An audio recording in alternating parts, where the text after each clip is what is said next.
Welcome everyone.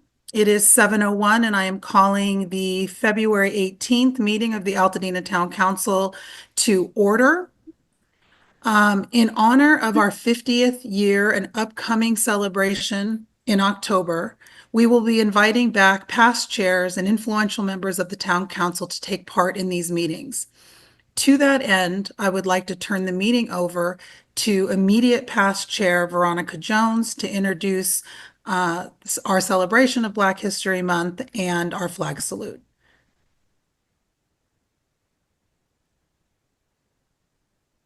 Good evening, Altadena community and members of the Altadena Town Council. It's my pleasure to be here. I know how hard you guys work. I've been in your shoes before, and I realize now that the work that you're doing today because of the wildfires is something that we never had to do when I was chair or before. So I am in awe of all the work that's going on and very grateful for you. So if no one else tells you, I appreciate you, and I'm glad if it had to happen, I'm glad that you guys are in charge. So thank you. So good evening, Altadena community and members of the Altadena Town Council. It is my great honor to introduce to you tonight's distinguished guest, LA County firefighter Christian Flint. Christian not only bravely served on the front lines of the recent Eaton Canyon fire, but also represents an intricate part of our community as an African-American firefighter. During this Black History Month, it is essential that we recognize and celebrate the achievements of individuals like Christian, who embody the values of courage, selflessness, and dedication to public service. His commitment to protecting our community and his role as a trailblazer in his profession serve as an inspiration to us all. Please join me in welcoming and thanking Christian Flint for his remarkable service, both as a firefighter and as a leader within the African American community. We are truly grateful for his contributions and the examples he sets for future generations. Christian will lead us in the Pledge of Allegiance.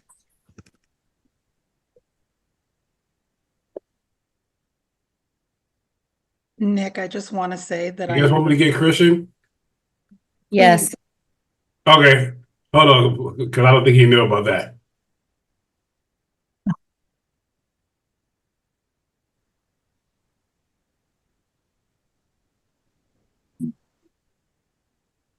Now listen, if he didn't know, that's on Assistant Chief Sprengel.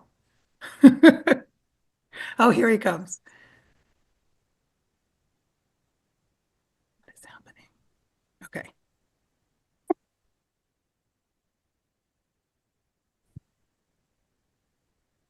Yeah. Come over here, Chris. Come on, Chris. Are you serious? Yes, I'm serious. Yeah, that's not Chris. Yeah, that's Christian. Hello. You got to sing, start us off by singing the Pledge of Allegiance. I can't. Are you joking or not? No, we're not No, joking, and the serious. entirety of the Altadena community is watching. So let's get started.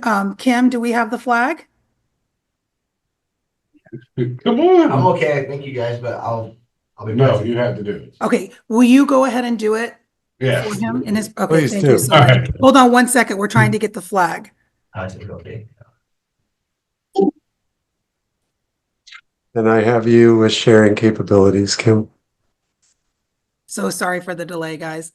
Sorry, I'm on. Okay, let me go And on. as we have the delay, thank you, Veronica, for coming back. As we look to celebrate our 50th anniversary in the fall, we'll be excited to potentially have some more past leaders and pivotal Yeah. folks back. Okay. Good to see you. Good to see you also. Good to see you guys doing great jobs, great things. So sorry, we're waiting on a flag. I should have given you a reminder. Sorry, Kim. Yeah, I'm not good. I'm on my phone, so is there somebody? Share, It's kind of I hard to think share a screen. Go ahead to do without it. Okay. I think we're fine. Okay, go ahead and we'll all Thank you, Lieutenant Marquez. We've Thank got you, the Mark. flag. All right, proceed. All right. I pledge allegiance to the flag of the United States of America and to the republic for which it stands, one nation, under God, indivisible, for liberty and justice for all. Thank you so Thank you. much. We appreciate you. Okay. Let me get back to my notes. Hold on one second. Oh, We would usually give you a present at this time, but maybe next time we see you, I'll drive it up to the station. All right, cool. Thank you. Because I don't think you get anything new. okay, we are moving on to roll call 1.2, Councilmember Yu, recording secretary. Council members, if you are present on this meeting, please say aye as I call your name. Connor Cippola, Aye, here, present. Victoria Knapp, Present. Nick Arnzen, Present? Milissa Marona, Present. Dorothy Wong, Here. John Carmody, Here. Darlene Green, Present. Isis Molden, Present. Jafina Musson, Present. Violet Stewart Gordon, Present. Pat Sutherland, Here. Adam Vervolis, Here. Reggie Wilkins,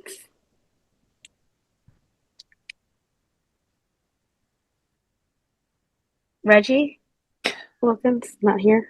He's here. He's there. He's He's here. can't He's hear you, trying Reggie. to talk, but it seems his Yeah. sound's not working. He's Is it working this time? President? I Yep, see got him. it, Got it. About time.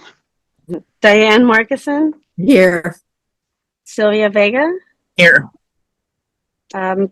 Thank you, everybody. We have a quorum.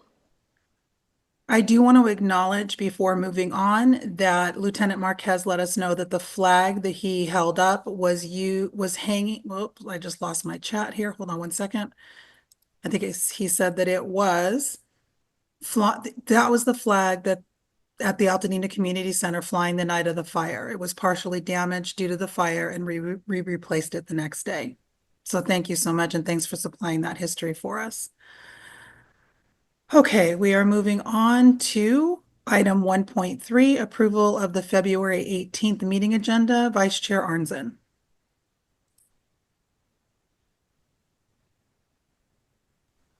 There you go. Thank you, Chair. Good evening, fellow council and community members. There are agendas circulated electronically. If you don't have them, you can find them on the Pasadena Media site.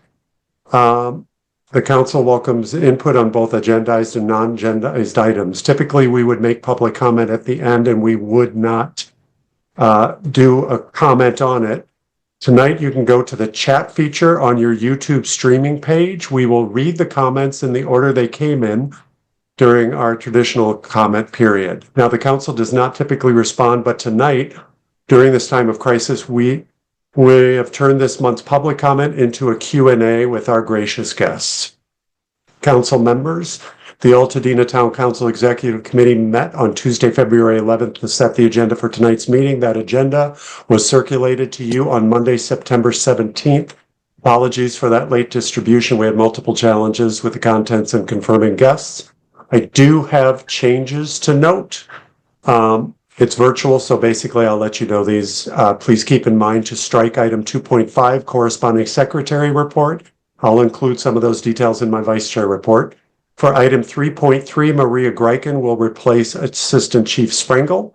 For item 5.2, Amy Bodek is here. Did I hear that, Chair?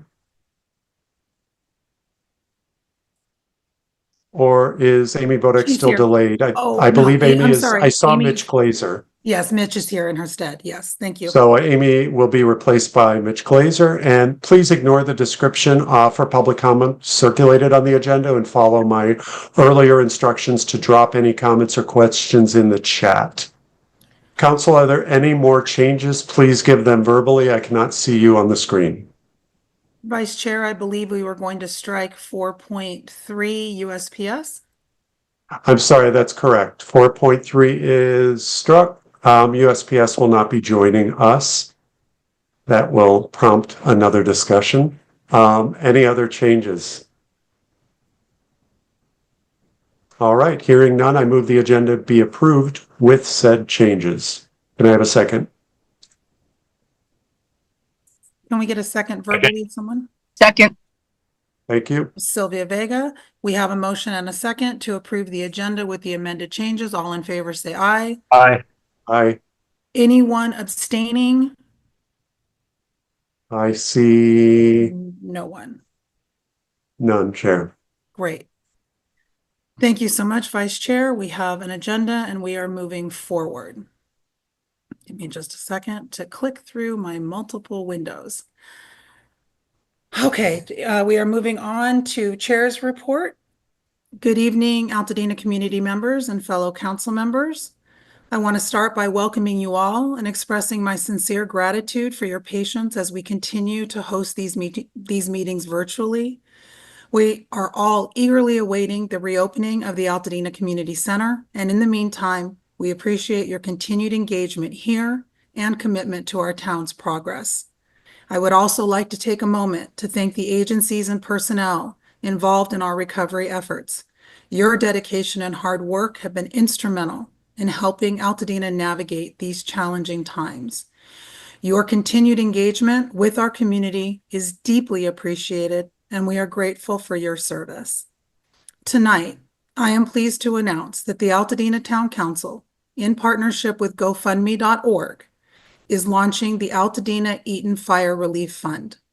This fund is specifically designed to support Altadena residents who have been affected by the recent crisis. In these extraordinary times, we have been working to ensure that the financial needs of our community remain a priority.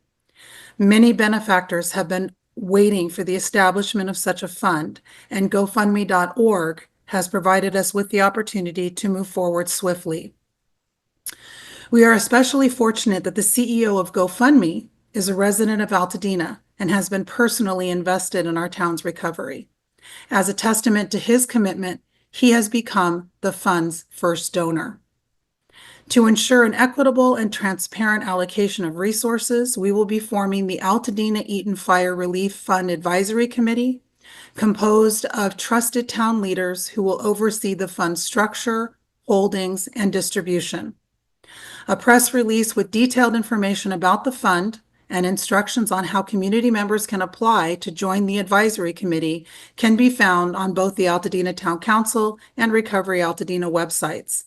We hope that this fund will provide financial relief and support to many Altadenans for the foreseeable future. And we thank Tim, Amanda, and the teams at both GoFundMe and GoFundMe.org. Additionally, we recognize that renters in Altadena have felt overlooked and are in need of resources and information. In response, I am announcing the establishment of a town council subcommittee called the Renters Protection and Recovery Committee. This committee will be chaired by Councilmember Jones Green, who brings unique expertise in this space and has already been an invaluable source of information and support to renters in our community. We look forward to the work of this committee in addressing the concerns and needs of Altadena renters. Thank you all for your time and continued dedication to Altadena. That ends my report, and I turn it over to Vice Chair Arnzen.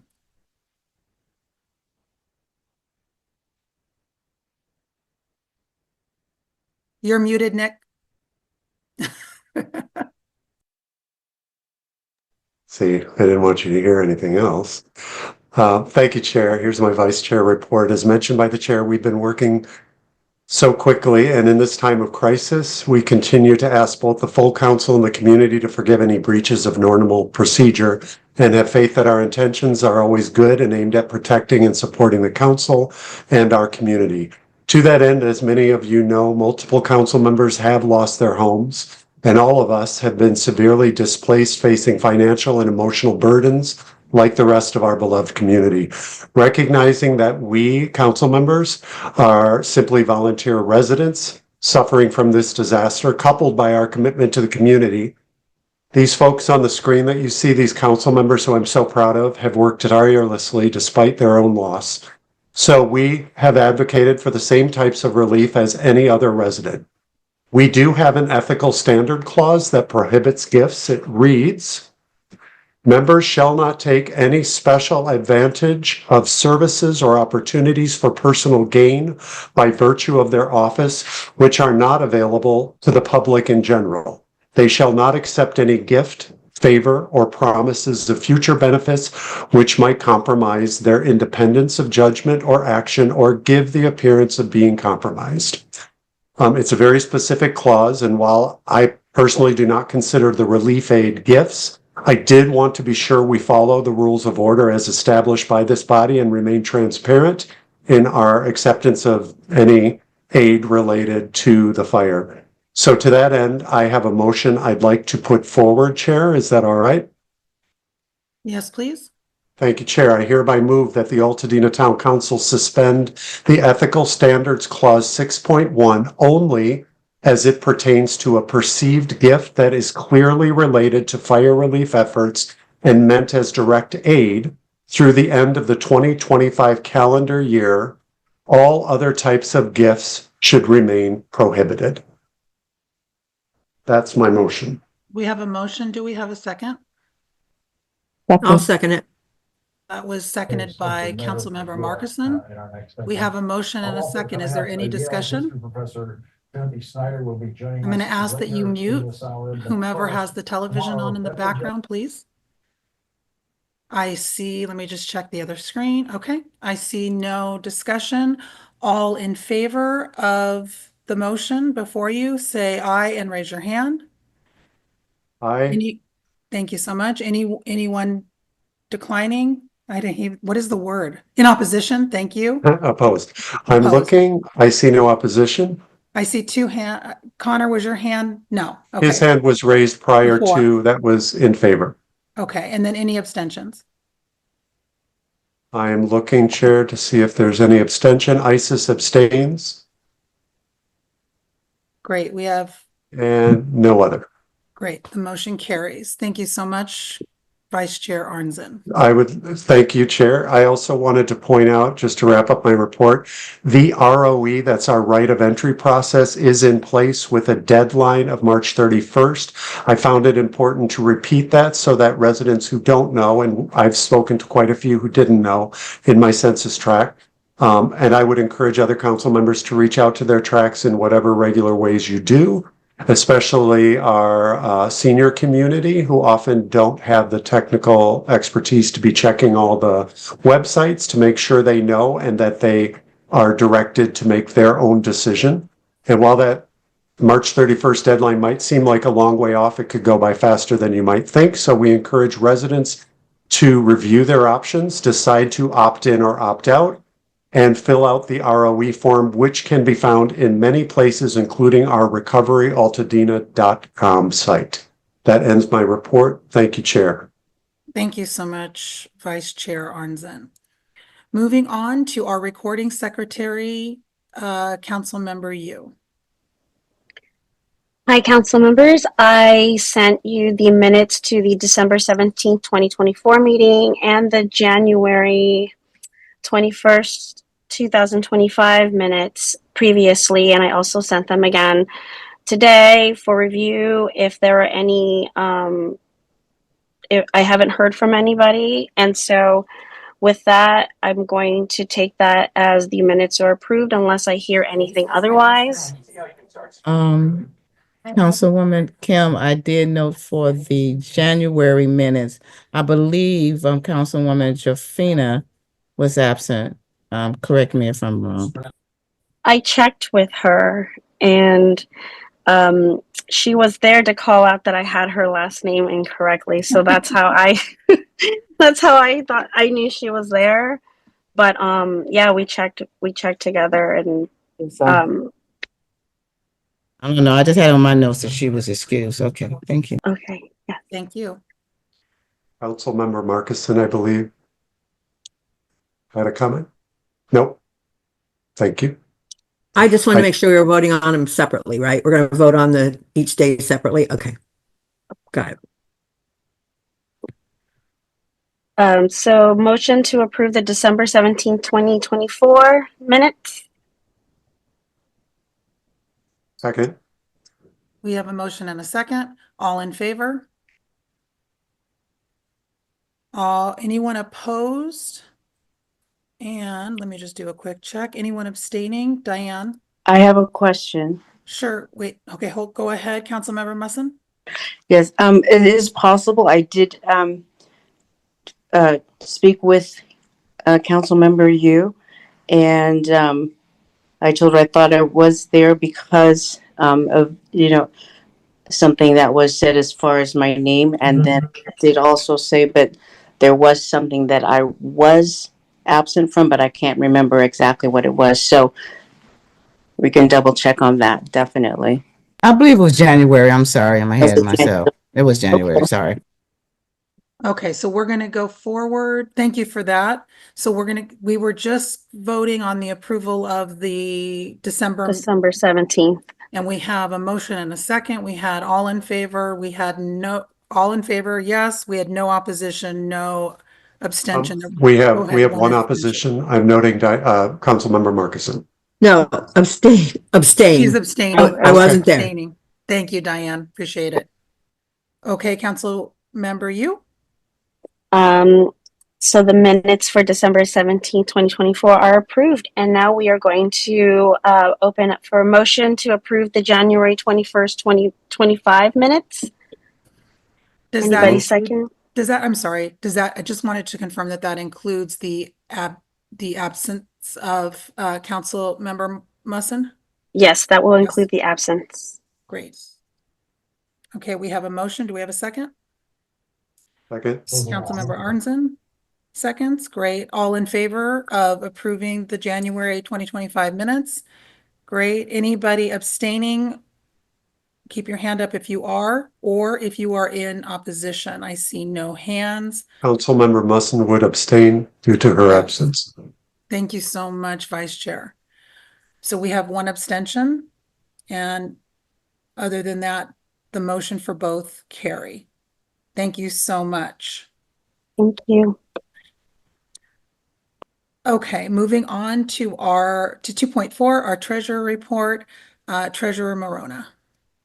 Hi, good evening. I wanted to let everyone know that I have officially transferred the duties and the banking to myself.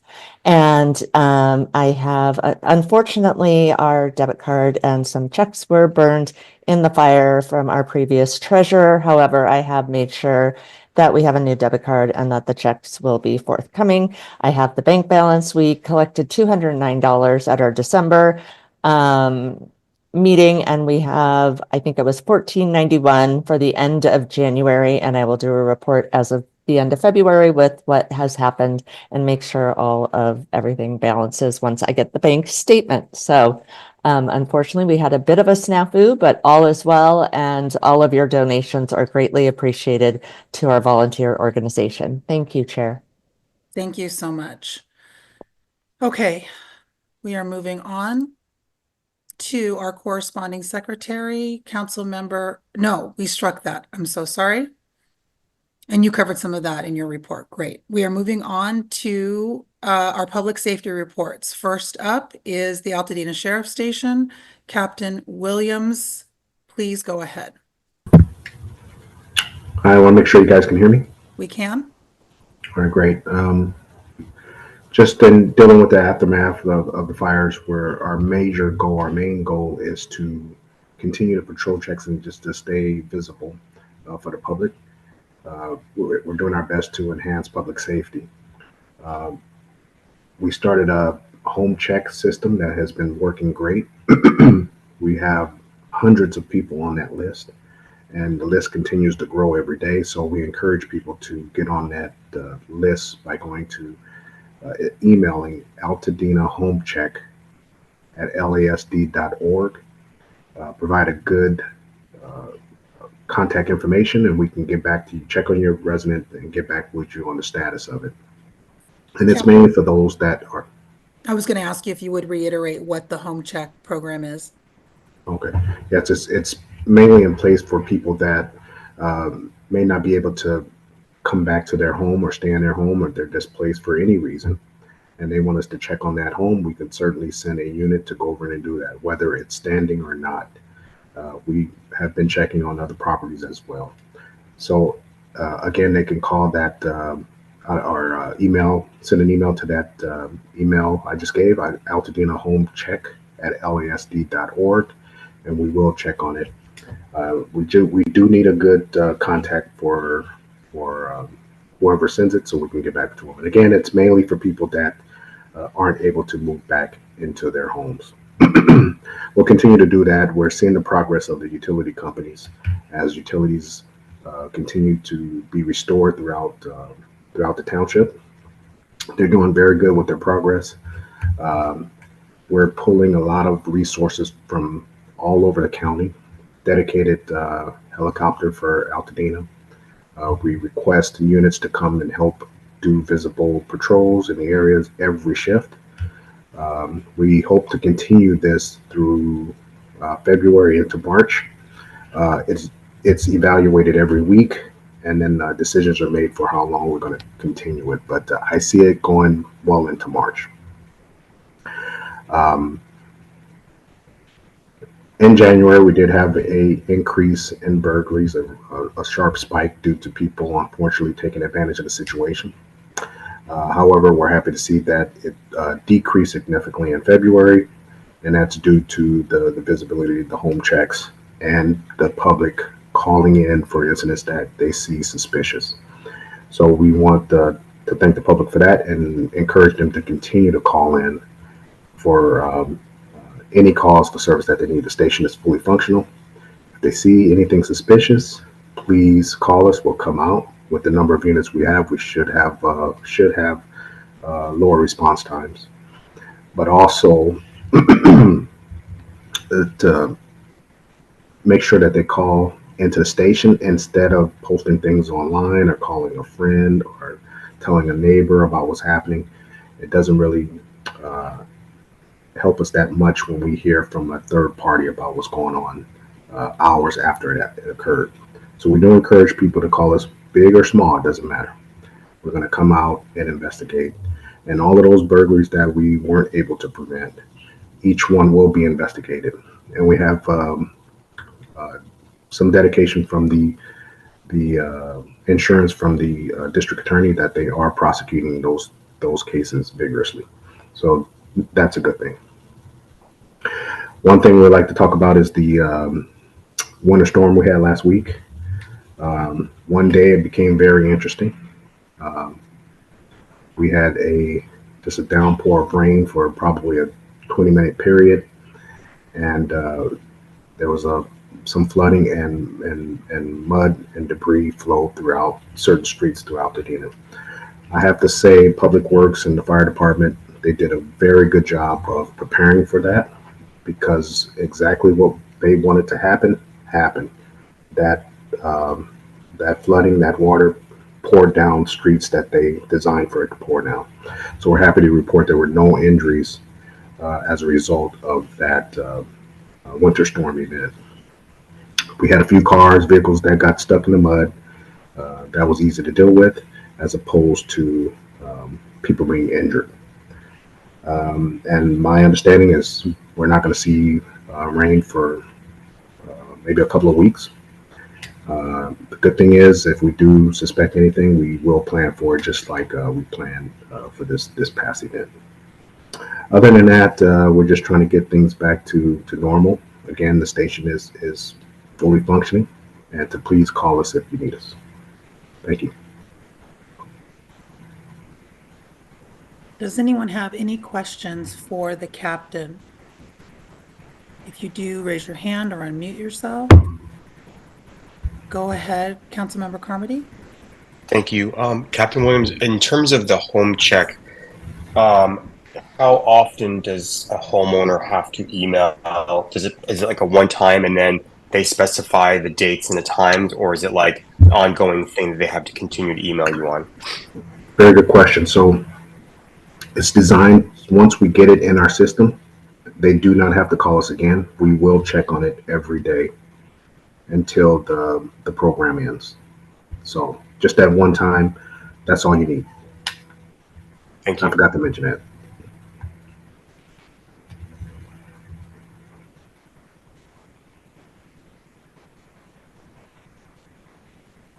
You're on mute, Victoria. I see no hands and I see no questions in the, oh, I do see, go ahead, Councilmember Marona. Thank you. There is a shout out to the Sheriff's Department in the chat that their home check system is working. These people have often stopped by with their car and they're in cleaning their house, and the sheriffs have come by to be able and to see, are they appropriate and are they there rightly? So thank you, Sheriff's Department. The city appreciates you. Thank you for that. Thank you. Okay, anyone else? And let me check for hands. All right, unless I'm missing any, we certainly appreciate your support, your diligence, and your commitment to Altadena, and we appreciate Lieutenant Marquez being here as well. Thank you both so much. Lieutenant Marquez was very integral in that whole planning for that winter event. It was all him. However, I'm gonna take credit for it. That's the way. That is the way. Thank you so much. Yeah, thank you. Okay, we are moving on to California Highway Patrol, Officer Keller. Let's see if we see, there he is. Members of the community. Officer Keller, can you get a little closer to your mic? Yes, Thank you. this? Better. All right. Good evening. I'm Officer Keller of the California Highway Patrol. As with the sheriff, we have been extremely busy. We are grateful to be a part of this community, and we look forward to continuing in this community, being as helpful as possible. We are currently deploying a minimum of 4 units to the Altadena area for crime suppression daily, as well as having the beat units do extra patrols. We're assisting with utilities when needed. We've been assisting with the EPA in the Altadena area as well. We have been also deployed to the Palisades.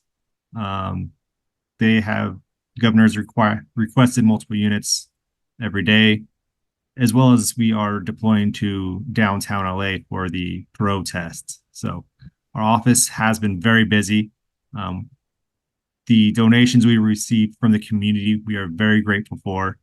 And just want to reiterate what the sheriff said. If you see anything suspicious or anything out of the ordinary, please call 911. Let us know so that we can respond and act appropriately or find out what's going on in those areas. There's going to be a lot of new and different vehicles and people for the cleanup and rebuild. So the sooner we know about something suspicious, the better. The traffic collisions have been drastically reduced in the Altadena area, but we are out in the community, and if you have any questions or needs, we'd be glad to help. Just call 911 or the non-emergency line. We'll be happy to help.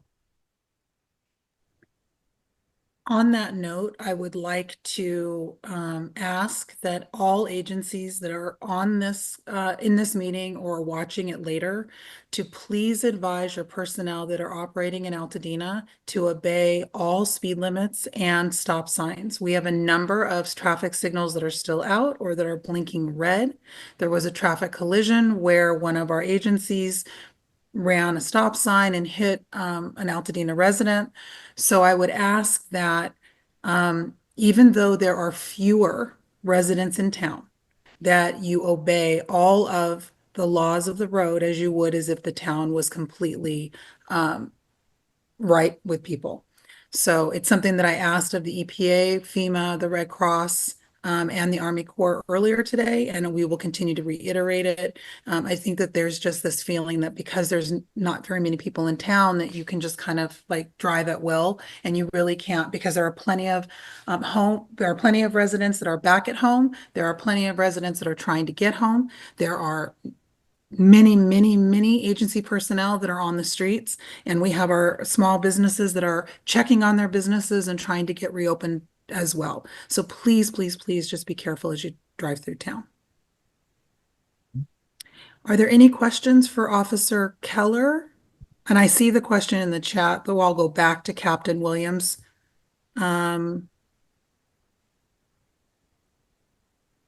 Okay, no questions. It's so good to see you. Please stay safe. I'm glad that we have better weather ahead, at least for the short term. Yes, thank you And for having. please extend our gratitude to everyone at the station and especially to your counterpart, Officer Bay. Will do. Thank you.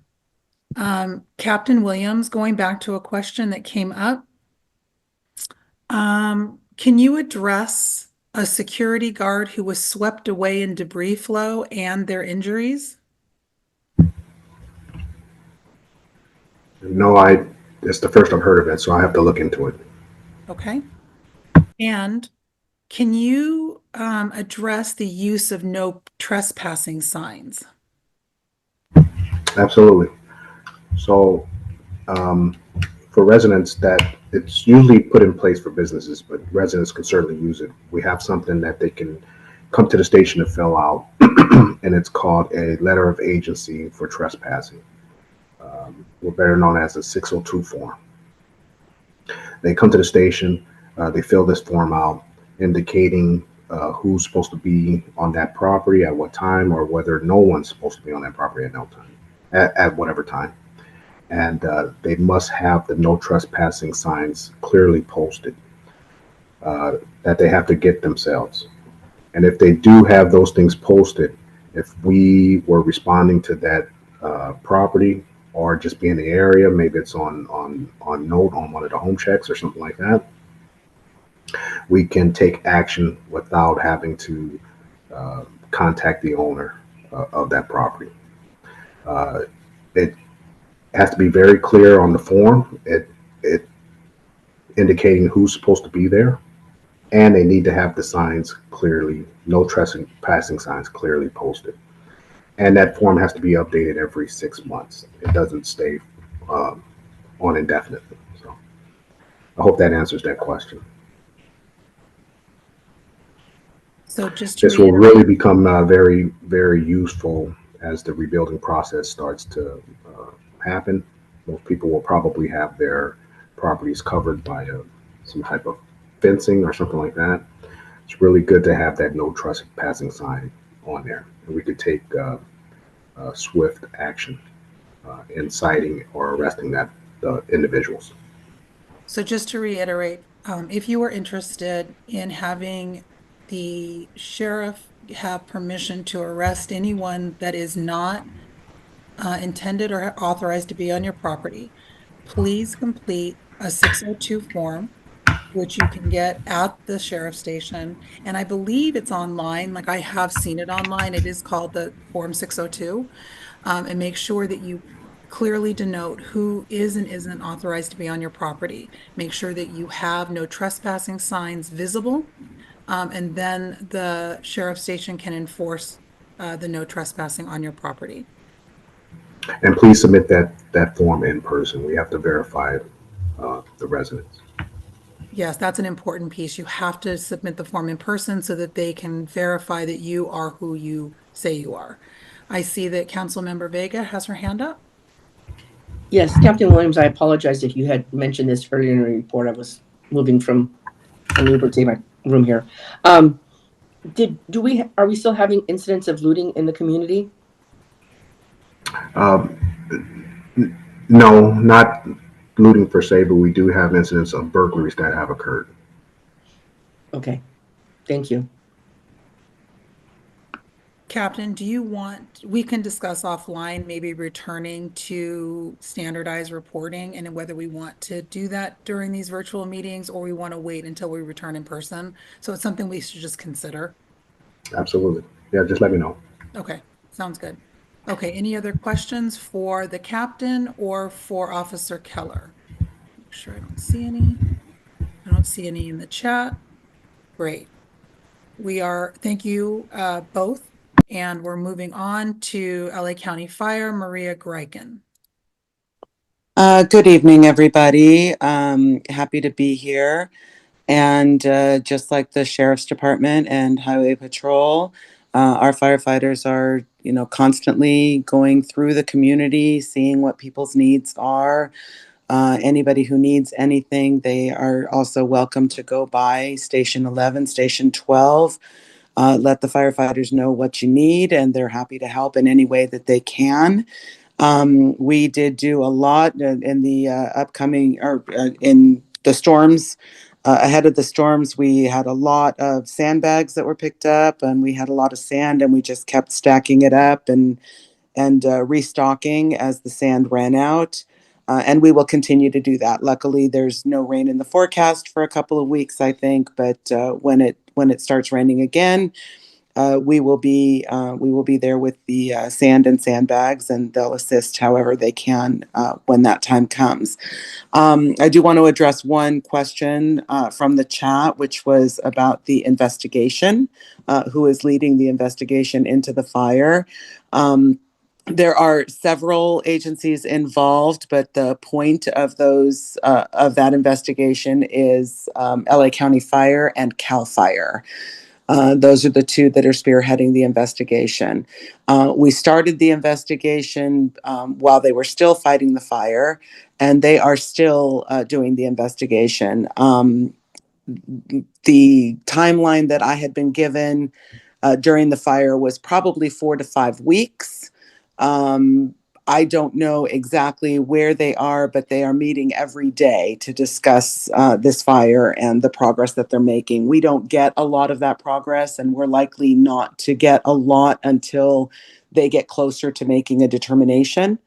But I will certainly keep you posted when we find out anything that can be released to the council and to the public. I am still having a little bit of trouble pulling stats. There's still a lot of open incidents for January. I've got to make sure those get closed out so that they get counted properly. Our call volume did go down significantly. It went up in one respect, and then it went down in all other respects.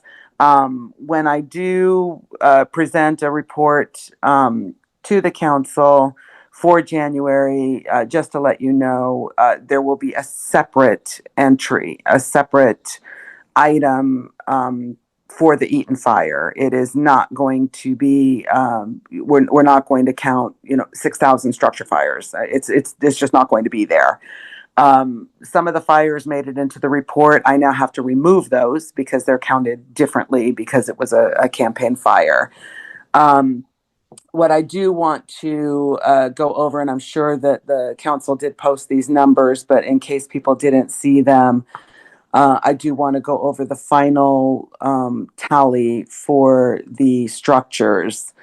And it was for structures that were destroyed, and this is the entirety of the fire. It's all of the fire. It was a total of 9,418 structures that were destroyed. Of that, 6,018 were single-family dwellings. 96 were multifamily dwellings, so either condominiums or apartments or something like that. 5 of them were mixed use, which means part commercial, part residential. 153 were commercial buildings, businesses, and 3,146 were other minor structures, so sheds, outbuildings. These counts do not include vehicles. We do not have a tally of vehicles. So I don't know if anybody has tallied that, but we don't typically tally the vehicles. On the damages, single-family dwellings, it was a total of 1,073 structures damaged. 750 single-family dwellings, 28 multifamily dwellings, 2 mixed use, 33 commercial, and 260 other minor structures. So those outbuildings or sheds or detached garages would also be an other minor structure. Of all of those buildings or structures that were destroyed and damaged, what I can tell you, and you can do the math on here, is approximately 200 of the destroyed homes were in Pasadena. And I have heard both the number 12 and the number 20 for homes in Sierra Madre. So I'm not sure, but you take away maybe 224 homes or so, and the rest of it is all Altadena. So that's what was damaged in other parts. As far as the other stats, I'll have to wait until I can figure out how to reconcile all of these stats. And hopefully by next month, I will have a better idea of how to do that. And then by March, everything should be back to normal. That is all that I have, unless anybody has any questions. I see one from Councilmember Marona. Go ahead. I had a question within our neighborhood up in the meadows. There were the gentlemen who did all of the brush clearance. They have the yellow shirts and like the khaki colored pants. What is that department? There was a group of people who wanted to send something to them. I don't know who that is. Okay. They are like firefighters, although they were doing all the brush clearing, and it says fire, and they have yellow shirts, they have backpacks, but anyway. It might have been a camp crew. Okay, great. Thank you. Yeah, it was probably a camp crew. Thanks.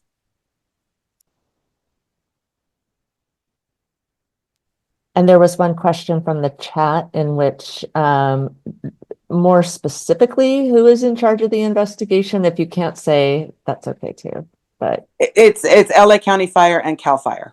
Okay. I think they were looking for a name, but they could go on from there. Thank you. The name I would not have. Okay. Great. Thank you. Any other questions for fire? Just check. Okay, I do not see any. Okay, thank you so much. It's good to see you and hear from you again, Maria. We missed you last month, and we thank you for all you've done, and I hope you've caught up on some sleep. Yes, okay. Thank you. You're welcome. We are going to move on to our community reports. This is a little deviation from what would technically or traditionally be in our community reports, but these are providers for us, and this makes the most sense as the place to put them. So firstly, we are going to hear from the EPA. I see that Julia is here. It's good to see you. Good to see you. Thanks for having me. You're welcome. I'm Julia Giarmoleo, the U.S. EPA and Public Information Officer for our wildfire response. And I actually just have a brief update. I wanted to give you all a brief update. We hit a major milestone in our response earlier this week. Our work began on January 28th, and in under 3 weeks, we've cleared or deferred, I believe the latest number as of this morning was 82%, but we anticipate that number will go up based on the work of the day. So we have over 1,600 staff in the field working on this, and this is the agency's largest ever wildfire response. So even though last week we did have to stop work one day because of the weather, we were able to more than make up for that time, and we anticipate that we'll be ahead of our expedited timeline.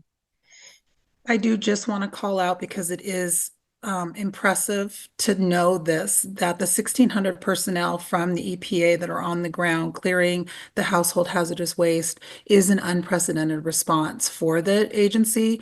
And so we certainly appreciate it, and that's clearly owing to the response time you've had. And as I've said to you privately, now that you've rolled out the China, you'll never be able to roll out the everyday wear, and everyone knows now what you're capable of. So good luck. An honor to do the work, and it's an honor to help. So if we have the resources, we can do it. Are there any questions for the EPA as they are looking to wrap up shortly their time with us here in Altadena? Hold on one second. I'm getting, okay. I don't see, let me see if there's any hands. Hold on one second. I got to go back. No. Okay. I see no hands. Wait. There is one in the chat. Question for the EPA. Who can allow you access above the Lock Cheney Trail gate? Our home was passed over because EPA could not open the gate. I'll put my email address in the chat, and if you could send me the address and the information for that specific residence, I can check with our data team and see what we can do. Okay. Is there training or education for workers about air and debris toxicity? I keep seeing workers in the streets with no PPE other than vests. We're following, so our workers in the field follow level C, I believe, PPE. So they're in full Tyvek respirators, the whole 9 yards. And for our other staff in the field, like the task force leaders and the supervisory groups that aren't actually going into the burn scar at the residences, they follow level D PPE, which is hard hat, safety vests, protective eyewear, and steel-toed boots. I can't speak for other agencies or anyone else involved outside of EPA, but that would be our standard. And all our vests have either EPA on the back or they're wearing, sorry, out of habit, I grabbed from my badge, but they'll have a red or blue badge that says EPA staff or contractor. Is the EPA responsible for hiring Tetra Tech for arborist work? I'd have to check on who our contract for arborists is. I know we use Start and ERS, our main contractors, and they have some contracts, so I can get back to you with that. And is it the EPA that made the routes for the phase 2 debris removal? No, we're only involved in phase 1. Thank you. Just to clarify, that's a public works, will make the routes, and the colonel can talk to that in a minute. But I did want to ask Captain Williams if you saw the email regarding the property that was above the gate in Cheney Trail and or Lieutenant Marquez. Can we get the key, coordinate with EPA to get the key so that those properties that property in particular can get cleared? Yeah, that's certainly a possibility. It's just coordinating with EPA or U.S. Forestry Service. Okay. Okay, so Julia, let's just make sure that we get, because they do have the key, or the forestry, that we can, at the next available opportunity for a crew to go back to that property, that we have the gate unlocked so they can get to it. Yeah, and I know our community engagement folks have a list of properties that we had marked as no access. So they're making those calls this week. So it might just be either a case that it hasn't come up yet, but regardless, I'd like to double check to make sure it's not something that was that accidentally wasn't included in our universe to start with. Great, thank you so much. Okay, any other questions for EPA before we move on? Just checking. Okay, I see no hands. We are moving on to our next community report, which is the Army Corps of Engineers. We have it as Colonel Swenson, who I know is here, and I know the other colonel is here as well, so I will turn it over to either or both of you. Well, thank you, Councilwoman. I just wanted to take an opportunity to introduce my colleague, Colonel Sonny Abishal. He's joining me here in LA. He's been on the ground for about a week and a half, and he will be my primary point of contact for the Altadena and Pasadena Sierra Madre side of the fire recovery. And so, Son, if you could turn your screen on and just introduce yourself to the council, I'd appreciate it. Good evening, everyone. Sonny Avichal here. Again, I've been on ground for about a week, but my focus is going to be in the recovery efforts here for the Eaton fire. And then Colonel Swenson, as he said, he's going to be overseeing both the Eaton as well as the Palisades.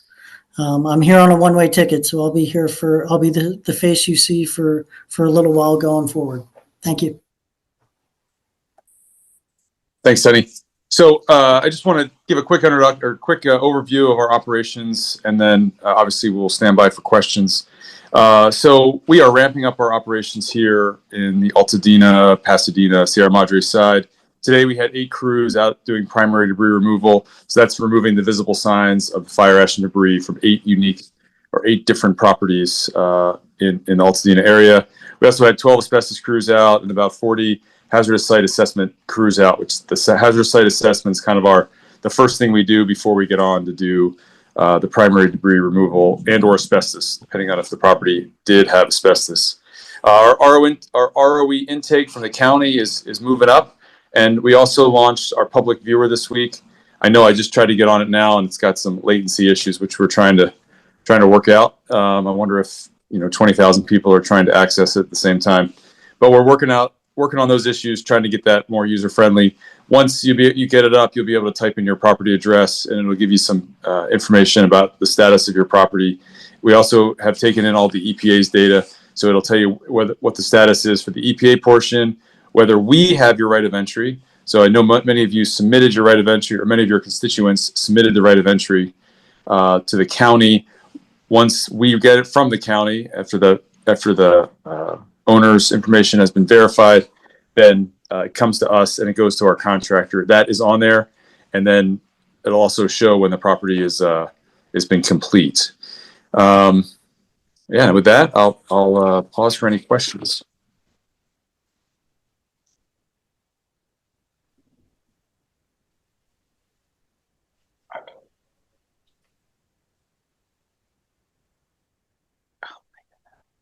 Somebody else is I going have Councilmember Maroulis and then Councilmember Carmody. Adam, go ahead. Hi, thank you for doing all this. I have a question about, I've had a couple people, I'm in the track that has the golf course in it, and wanted to ask a question about hours of operation and days of the week that we could expect to hear trucks and I guess construction like sounds coming from the golf course, or just trucks driving around in general, if there was restricted hours or days of the week or whatever. Thank you. Yeah, so great question. So we are working 7 days a week, and that's because we have the mission to get this done, and we want to get the fire ash and debris that's on these properties from an uncontrolled location to a controlled location as quickly as possible. And currently we are working during daylight hours. That could change. We could do some night operations going forward. It really depends on if we feel that we need to do night operations to go even faster. But as of right now, we're just doing daylight operations 7 days a week.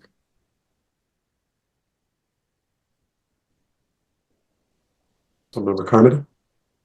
Thank you. Thanks, Colonel. So a couple quick questions. So a lot of folks in my census tract have submitted their right of entry, and the question is around, it's a kind of a two-parter. When can they expect, or how can they find out when on that list of debris removal they will be? And some folks are wondering if, because there's so many people that are doing this, they're starting to look at potentially a private route of debris removal. What do you say to those folks that are thinking that, and should they wait, or what is that? What is your thoughts around sort of that approach for folks who are trying to figure out what the best, most effective, and most the quickest way to get this done is? Yeah, thank you. It's a great question. So I would say if they can just give us a little bit of patience. The county's working around the clock to get the right of entries verified, and as they get them verified, they send them to us. We could quickly send them to our contractor, and our contractor is, if you've driven around town, our contractor is sort of poised and ready. We have, as I said, 8 crews out today. I expect to build upwards of 50 to 70 crews in the sort of Eaton Fire impacted area here in the next couple of weeks. Obviously, and I will continue to grow crews until I basically overwhelm the roads or overwhelm the landfills, or at least get close to that point. Being respectful that there's people that have reoccupied standing homes, so we don't want to negatively influence or impact them. But my goal is to continue to grow crews so we can get this fire ash and debris removed as quickly as possible. This happens in these fires. There's always a little bit of a backlog at first, but that backlog will get worked through quickly, and I think people will start. Our first property we did in 4 hours. We did the primary debris removal in 4 hours. Now, just because we clear all the debris doesn't mean your property is done the next day. There's a couple steps that have to go through: final inspection. We have to make sure we got all the hazardous trees. We have to make sure we didn't miss any debris, and then there's a paperwork piece. We have to close out this paperwork and submit a whole packet back to the county. But I think the vast majority of people who have signed up before the deadline will get serviced, will be happy with the time they have to wait. Obviously, the sooner you got in and the sooner I get your right of entry, this, likely the sooner you will get done.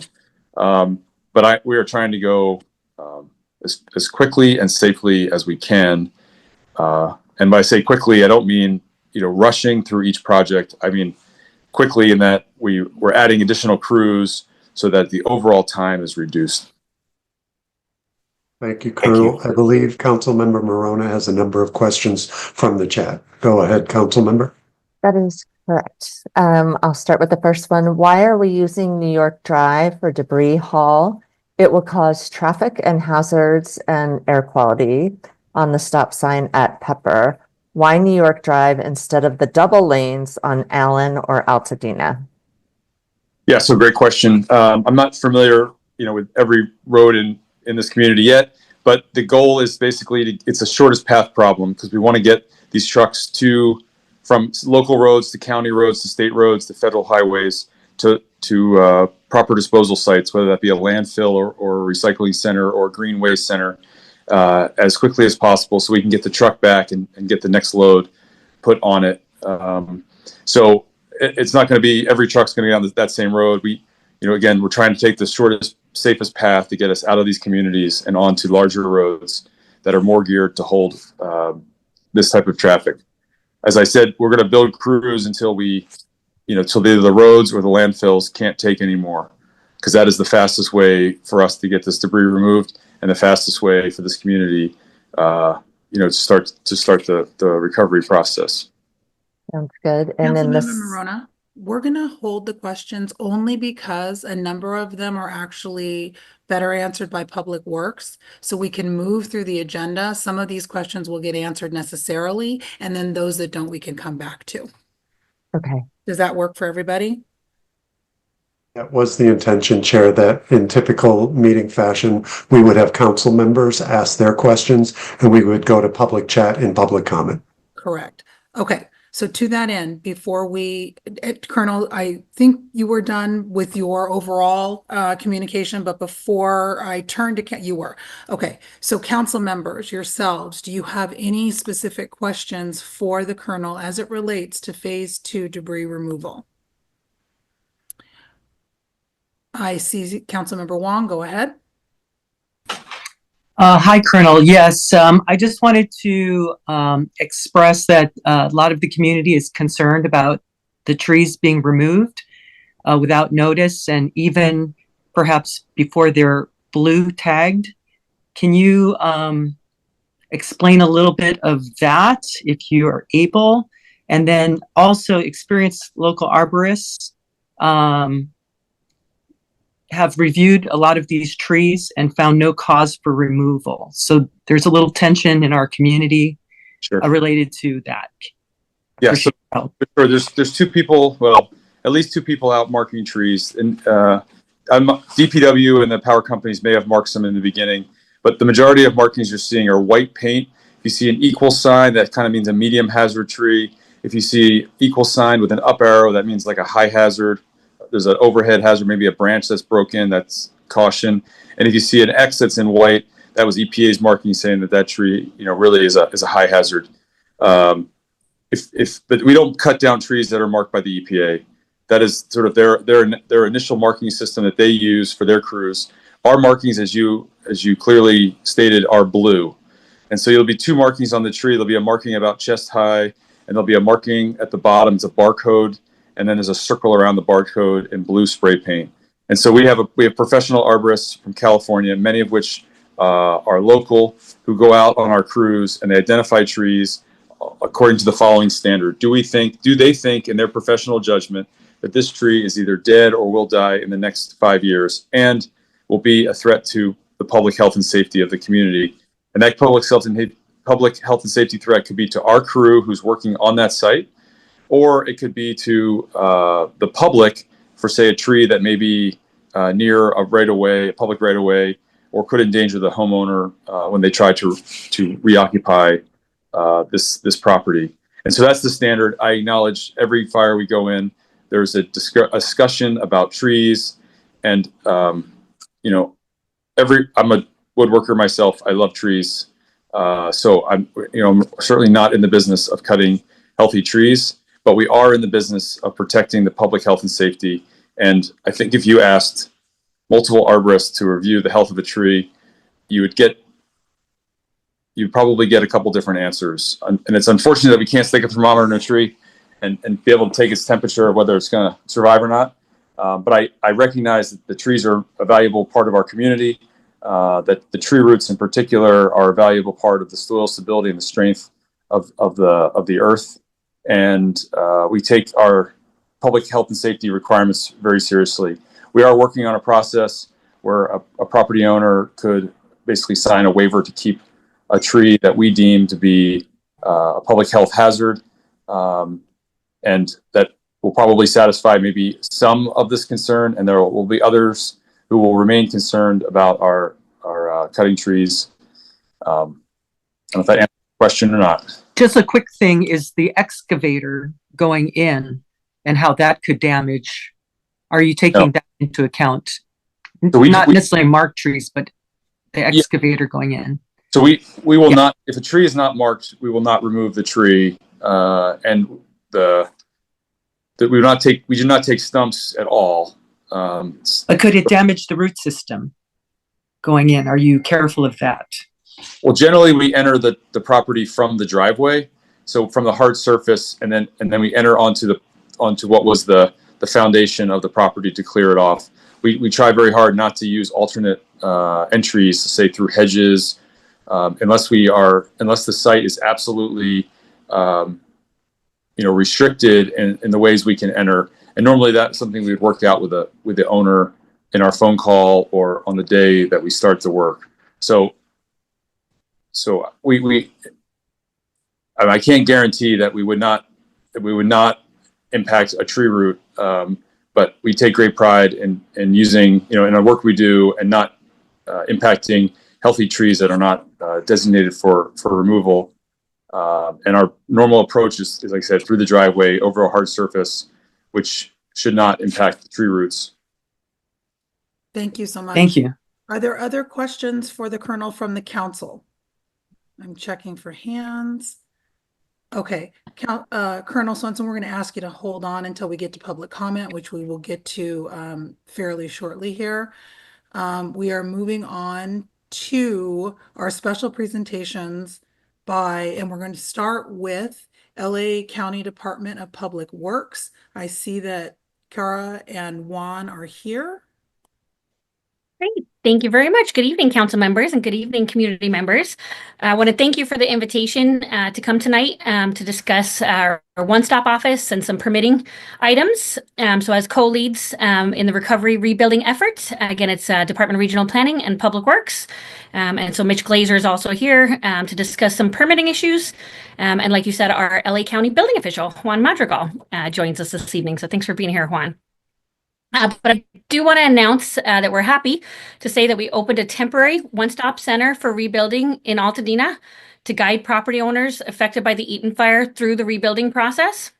So property owners in LA County unincorporated communities can begin the permitting process for rebuilding with Public Works, Fire Department, Public Health, and Department of Regional Planning, all our key permitting agencies in one convenient location. So the one-stop center for rebuilding is meant to help streamline and simplify the rebuilding process by providing assistance with rebuilding permits, plan reviews and approvals, and guidance on permitting requirements and zoning regulations.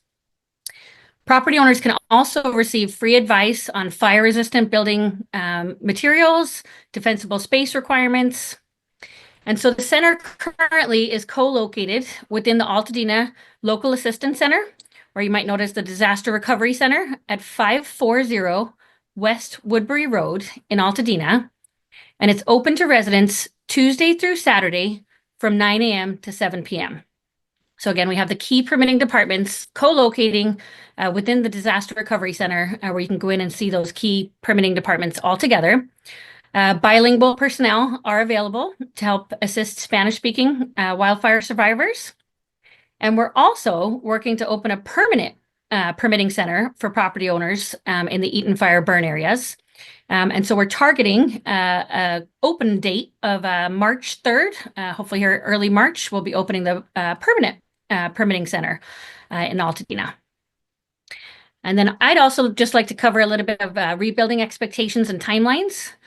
So LA County is committed to streamlining the rebuilding and permitting processes to help residents rebuild quickly and efficiently.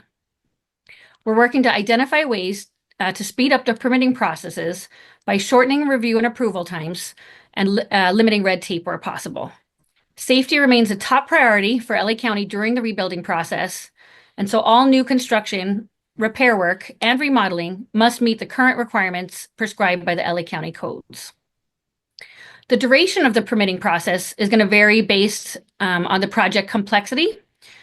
So certain types of projects will be able to move forward on an accelerated timeline, such as like-for-like rebuilds that planning will discuss here shortly, or potentially community-driven pre-approved plans that we're looking to have available. More complex projects may require additional review and approvals, but they still will be on an expedited schedule. And so that's what I wanted to start the discussion, and then we can maybe have planning kind of discuss some more permitting and then open it up to questions for both. All right, thank you very much. Good evening, everybody. Thank you for having us here at your meeting. My name is Mitch Glazer. I'm an Assistant Deputy Director in Regional Planning's current planning division. So I'd like to talk specifically about a couple of different permits that we're currently accepting and processing.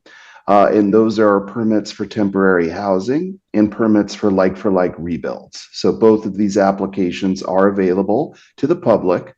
You can file them today, and both of those processes are being expedited by regional planning and by all of the other county departments to speed up the rebuilding effort. I'd like to talk about like-for-like rebuild permits first.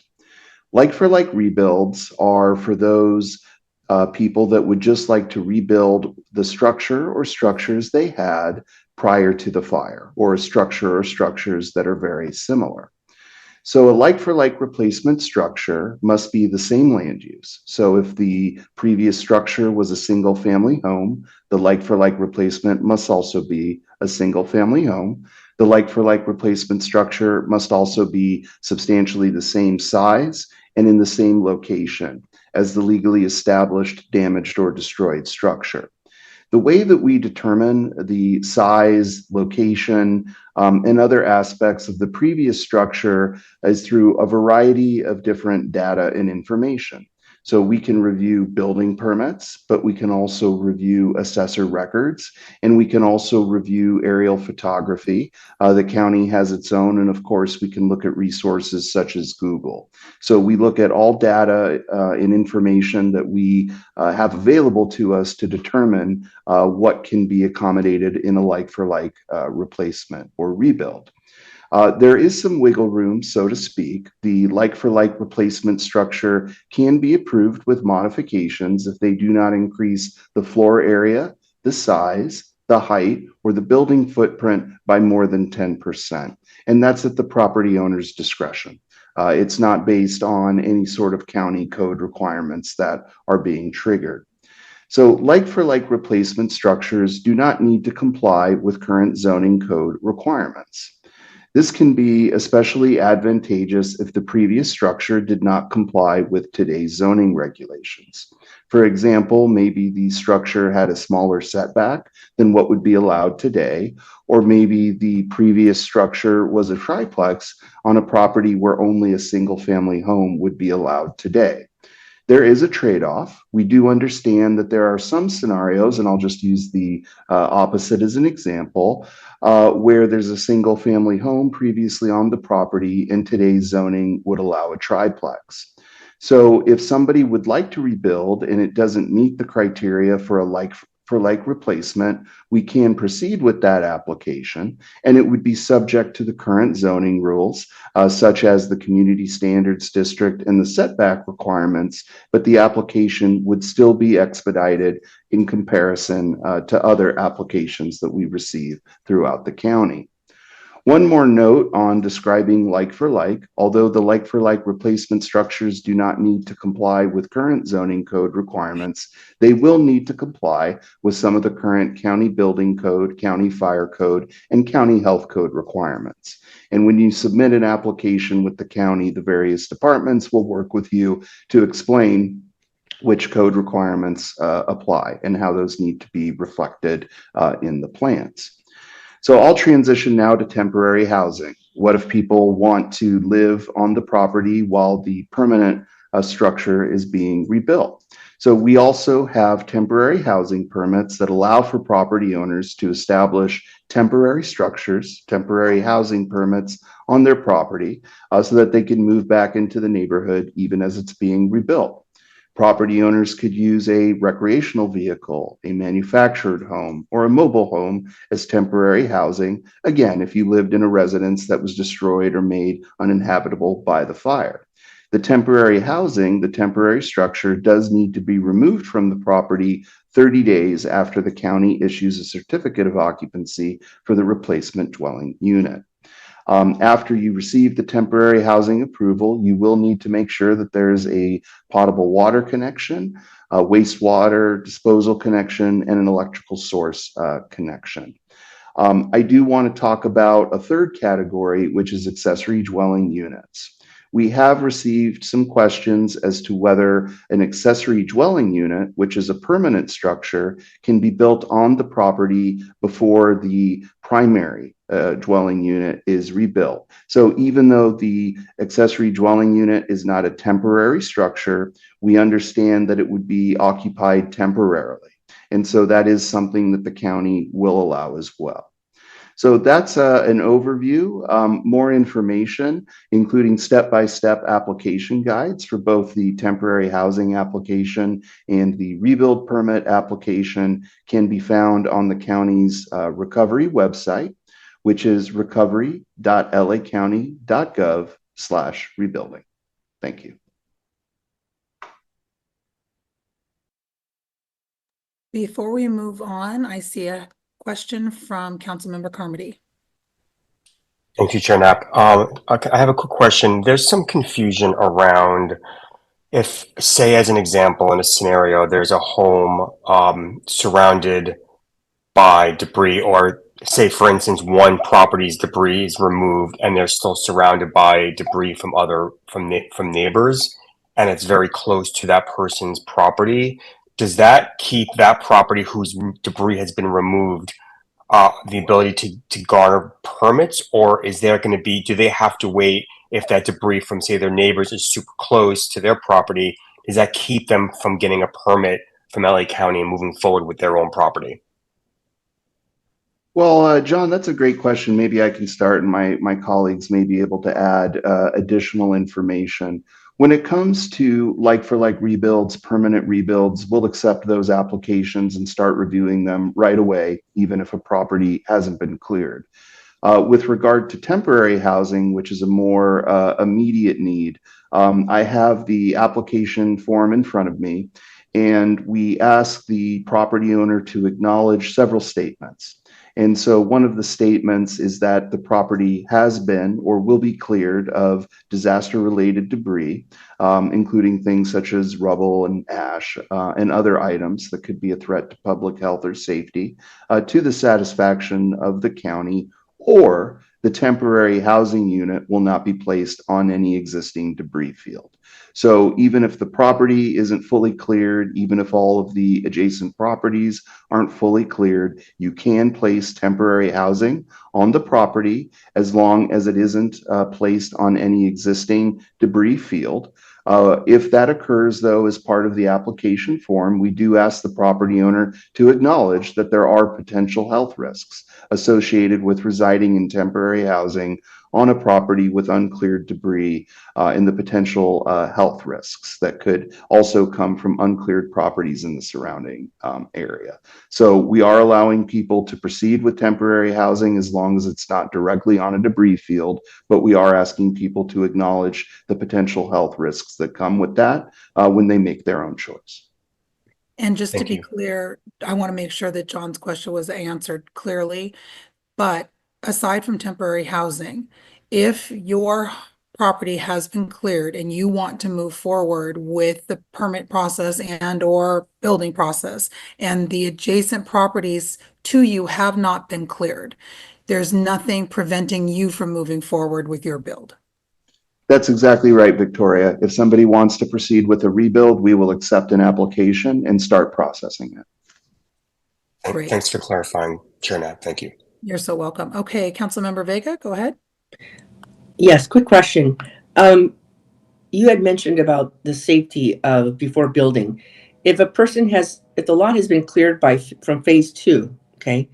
However, do the residents need to test the soil, and does the soil need to be approved in terms of clear of toxins, the lot, so to speak, before a person gets permit and starts to rebuild?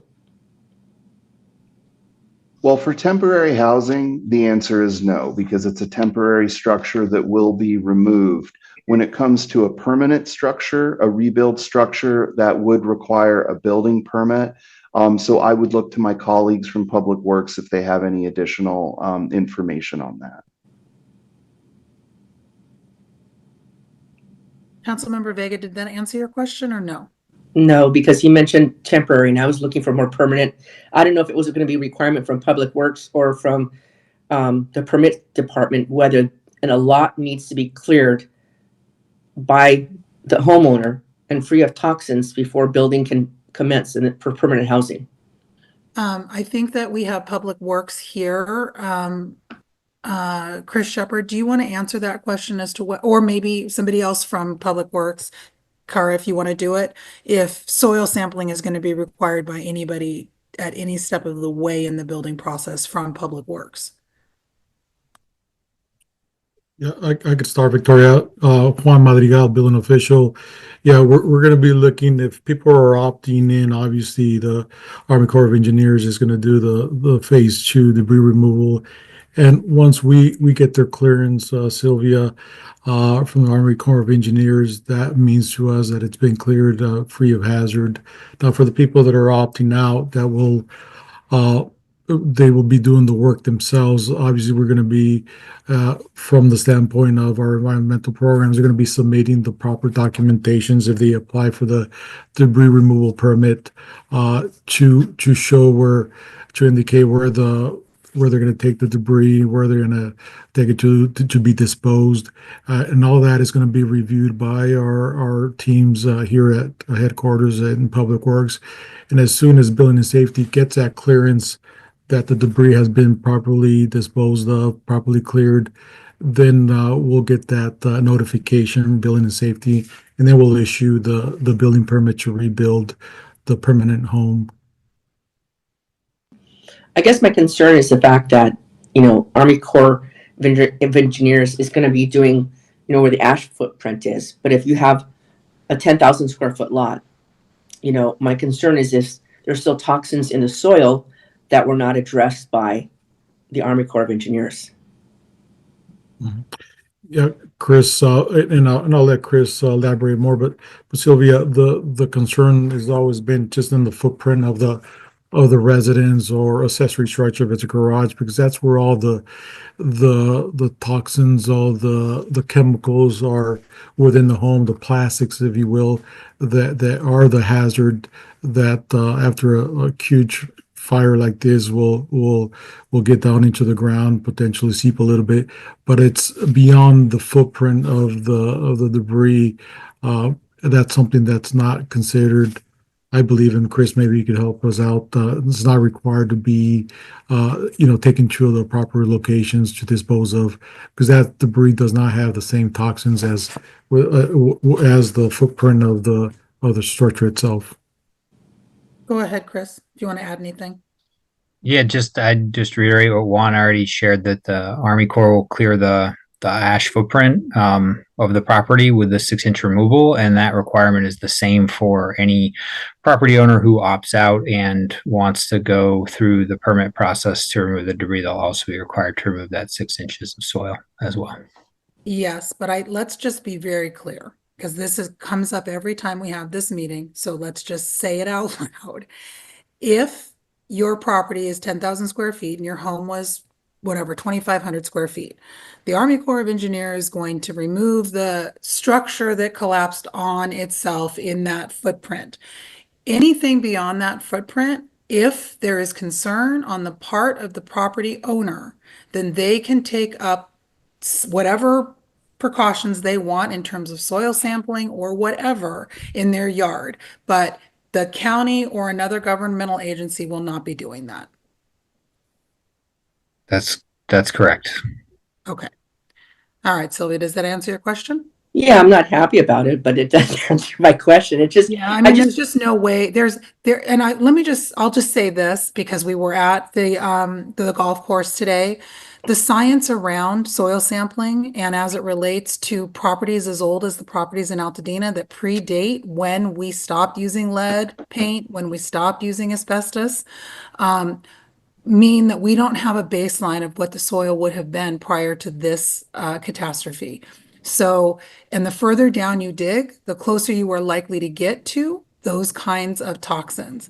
So the concern here for the Army Corps and really for Public Works is where we know that there is toxic debris as it relates to where the fire burned.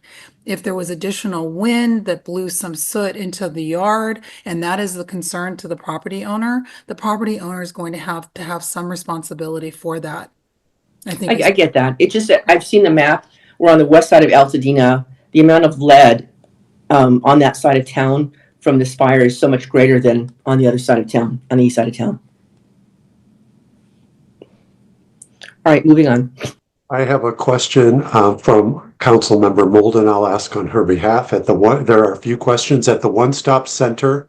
I'm not sure which expert this is for. At the One Stop Center, are residents required to complete paperwork manually on paper, or is the process digitized through a computer system? Hi, Nick. I'll start off on that.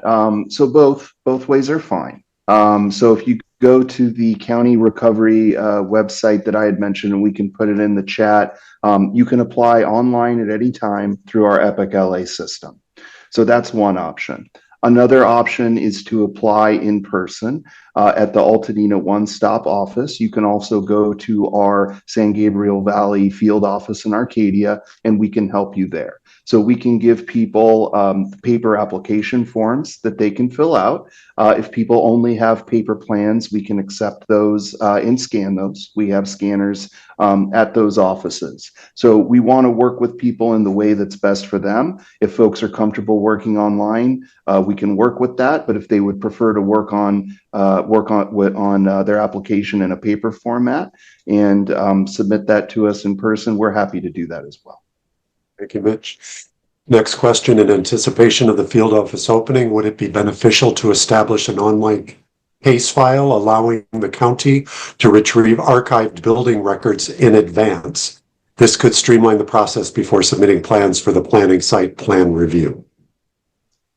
Yeah, sure, Nick. I can speak to that as well. So we're actually working on that. We have a great GIS mapping team, and they've been working with our colleagues in Public Works and the assessor to have all of that information so that when you come to a one-stop center, one of our planners can obtain all of that.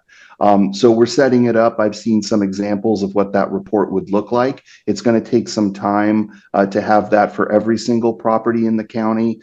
And again, that speaks to the fact that we want to use the information we already have, whether that's building permits, whether that's assessor records, or whether that's aerial imagery, to determine what structures were present on the property before and would therefore qualify for a like-for-like rebuild. So we are working on having all of those resources at our staff's fingertips.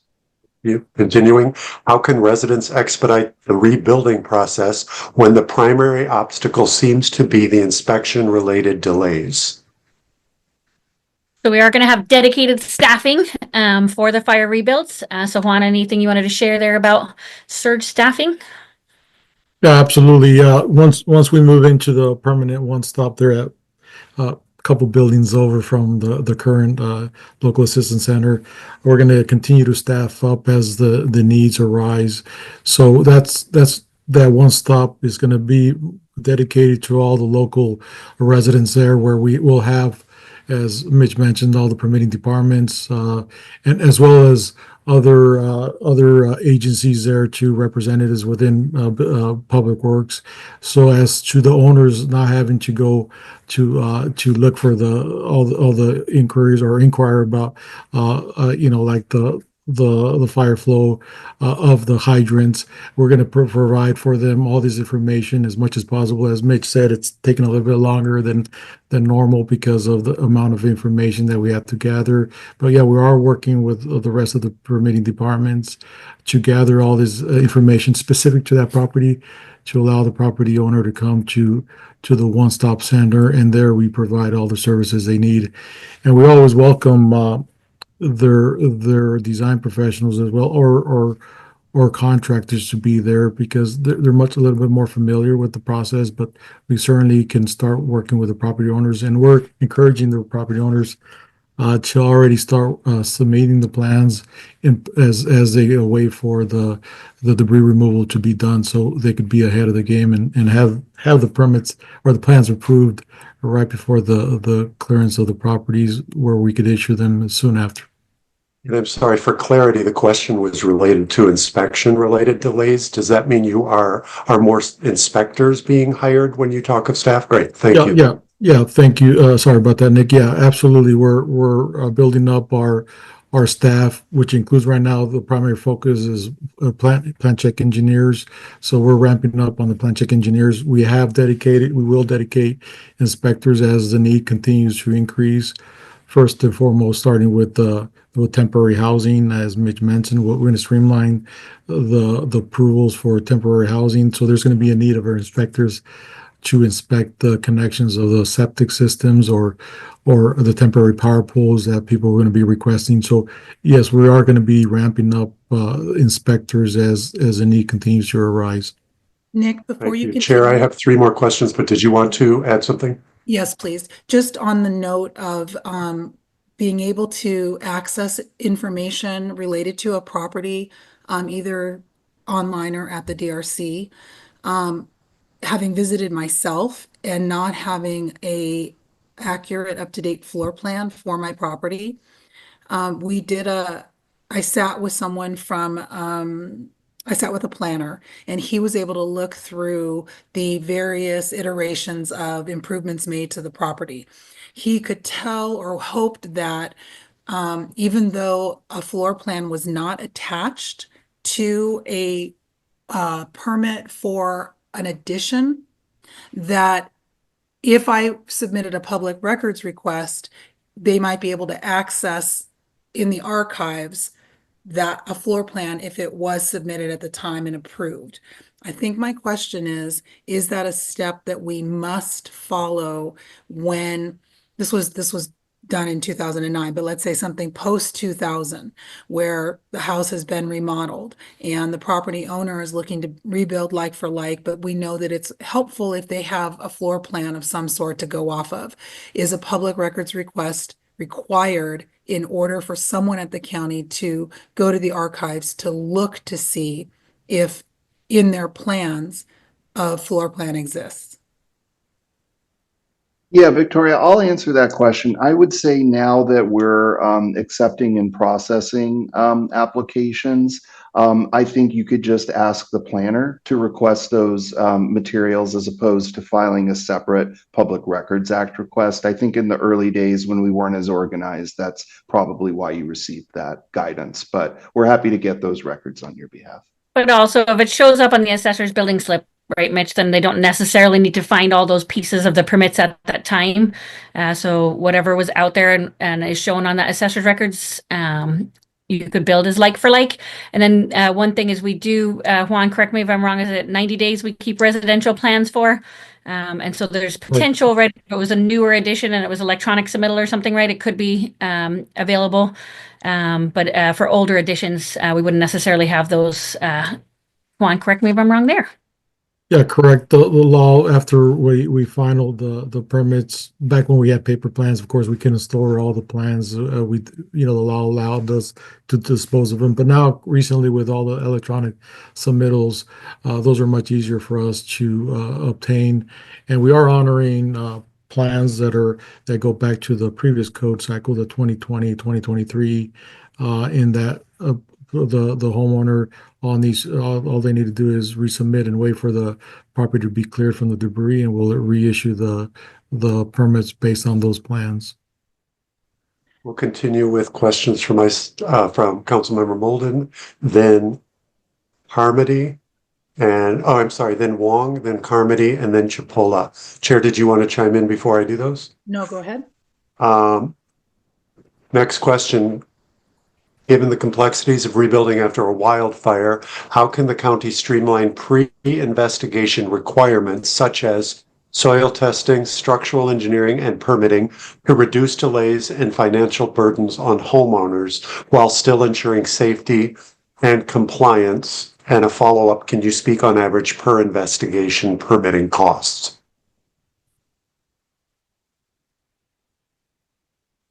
So Nick, I'm assuming that this is in regards to the forensic trying to keep the structural slab.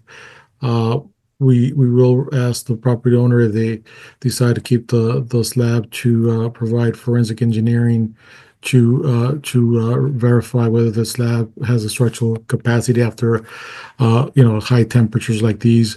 And if they mitigate it, then obviously they could keep their slab. But for the most part, a lot of these homes that are really old, the fire, the tremendous heat wasn't, it really did damage the foundations. I come from the experience of having dealt with the Woolsey fire. A lot of property owners who try to keep their slabs, foundations. A large part of them had to dispose of them because, again, the forensic engineering showed that they weren't structurally safe to reuse again. So we'll definitely have the criteria for the owners who are deciding to keep their structural slabs. We will streamline that process if that's what they want to keep.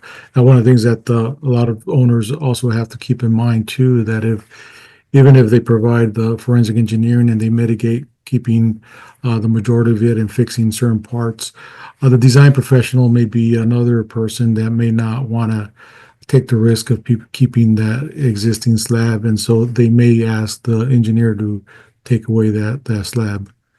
Hopefully I answered that question. I think mostly I would just return to it a bit. The question mostly pertains to expediting. How can you is there a way to streamline all of those while still ensuring safety and compliance? And more importantly, they've asked you to speak on average pre-investigation permitting costs, if you have anything. Yeah.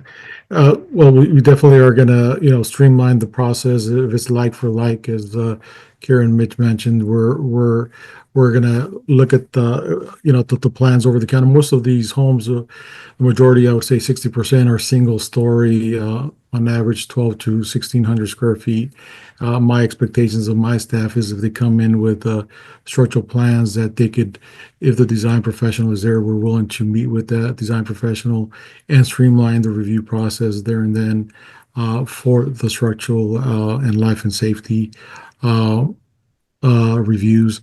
And so that's where we could streamline the process. Now, again, if I just talked a little bit of if they want to keep the slab, that's going to obviously go through the process of reviews of going back and forth. But the delays would be somewhat if they want to keep their slabs. If they do remove the slabs and they move forward with a complete rebuild, that will certainly streamline the process even more. And again, if it's like for like, that will definitely streamline the process even further. Thank you. If that's an inadequate answer, I'm sure Councilmember Molden will go further in. Councilmember Wong, I see you have a question. Would you like me to ask it on your behalf?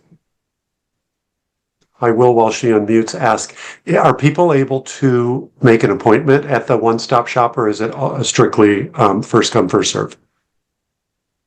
Well, we certainly are it's first come, first serve for now. And okay, as we ramp up, thank you. The increase permanent one. Of the permanent, then we'll have the appointments by appointments, and that's where we can sit down and do the review of the plans with the design professional there. And Councilmember Arnzen, I just want to let you know we do have somebody about streetlights tonight too, if you did want to follow up with your question. Perfect. Just want to Thank you. That would be great. Let's go with Councilmember Wong, then Carmody, and then Cippola, and then we can go to streetlights. I appreciate that. Councilmember Wong. Yes, thank you. So I just want to ask, their residents have been told, a couple of them, that the oak tree ordinance states that a tree must be evaluated for 2 years after a wildfire. Are you guys enforcing that, which would be a good thing to help the oak trees survive? Yeah, Dorothy, I can speak to that. So we have a disaster recovery ordinance. And as I mentioned, temporary housing and like-for-like rebuilds do not need to comply with current zoning requirements. But there are some standards for oak trees in the disaster recovery ordinance. So although property owners won't need to obtain an oak tree permit, they're limited to the encroachments that existed with the previous structures. And depending on the canopy and how much of it may have been destroyed, that's where the 2-year rule that you mentioned comes into play. And so we will require, and this will be accomplished through our approval of the like-for-like rebuild plans or other rebuild plans, is they will need to show where those protected trees are located. And there are some standards to fence them off to limit any damage that could occur during construction. So there's a whole section of the code. I'm happy to send it to you if you're interested, but that's the best summary, is there will be some protections in place. Thank you. Councilmember Carmody. Thank you, Chair Arnzen. Just a quick question for clarification. So you said that the process will be expedited for like to like, which makes total sense. In many cases, in my century tract as an example, there are folks who want to do basically like for like, but perhaps the footprint might be larger, same house, but basically just bigger. Is it safe to say that that process is also going to be expedited? I know it's not necessarily like for like, but they just simply want to enlarge their house for obvious reasons. They were smaller in size. Is that process also going to be expedited, or should they expect it not to go as quickly as if they were going to just do a literally like for like rebuild of their home? Yeah, well, John, it won't be as quick as a like for like. But if it exceeds like for like and it's on a property that was impacted by the fire, it'll still be expedited relative to other applications. We've set up a separate queue and we've set up dedicated staff to make that happen. Okay. Mitch, before we move on, will you just address what the allowance is over the existing square footage before it's a problem? Yeah, sure. It's 10% is really the rule. So it's 10% of the floor area. It's 10% of the height. And so we would work with folks on a case by case basis. And if we say it's actually not like for like, we'll explain why, and we'll give the property owner an opportunity to redesign to make it like for like, if that's what they choose to do. Thank you. I have a question from Member Cippola. Can someone confirm that residents will be, would you like to ask it? Go ahead, Connor. No, Nick, I was wondering, is that a question for them or Works or Core or? I see it. You meant this to be, okay. So the question is, can someone confirm that residents will be allowed to spend debris removal insurance funds on removal outside the ash footprint before the Army Corps takes those funds? I can provide some clarification on that, Nick. So the Thanks, Army Corps won't ever ask anyone for any funds related to insurance proceeds. So the right of entry form does ask you to assign insurance proceeds over to the county. And the short answer is yes, you will be able to use those funds for private property debris removal on anything that's not removed by the Army Corps before turning over any funds to the county. So the insurance claim process will occur after debris removal is completed on your property, and in some cases after the rebuild is actually completed, depending on how your insurance policy goes. And the county will be handling that aspect of the project, the insurance portion, not the federal government. Thank you, Chris. I think that second one, Melissa, will hold on to the planning and water question for public comment next, unless that's directly from you, Councilmember Cippola. Okay. Chair, that is the end of those, but thank you, Sarah. I'd love to hear about. There was concern, council and public watching. There's concern that it's very dark in Altadena at nights, and the streetlights are not providing accurate or enough lighting for safety purposes. Sarah, can you speak to that? You had an answer for us. So I have Victor Lee on. Let me make sure he's still there. Saw him all evening. Yes. I'm right here. There you go, Victor. Thank you. Yeah, so I understand. Thank you, Councilmember Arnzen. I understand there's some concerns about the lighting restoration plan for public works in the Altadena area. I'd just like to provide a little bit of context before I move on. There are 3,320 streetlights in the Altadena area, 69% of which are SCE owned and maintained. So those lights are the responsibility of Southern California Edison. 31% are county owned, so 1,024 are maintained by the Public Works.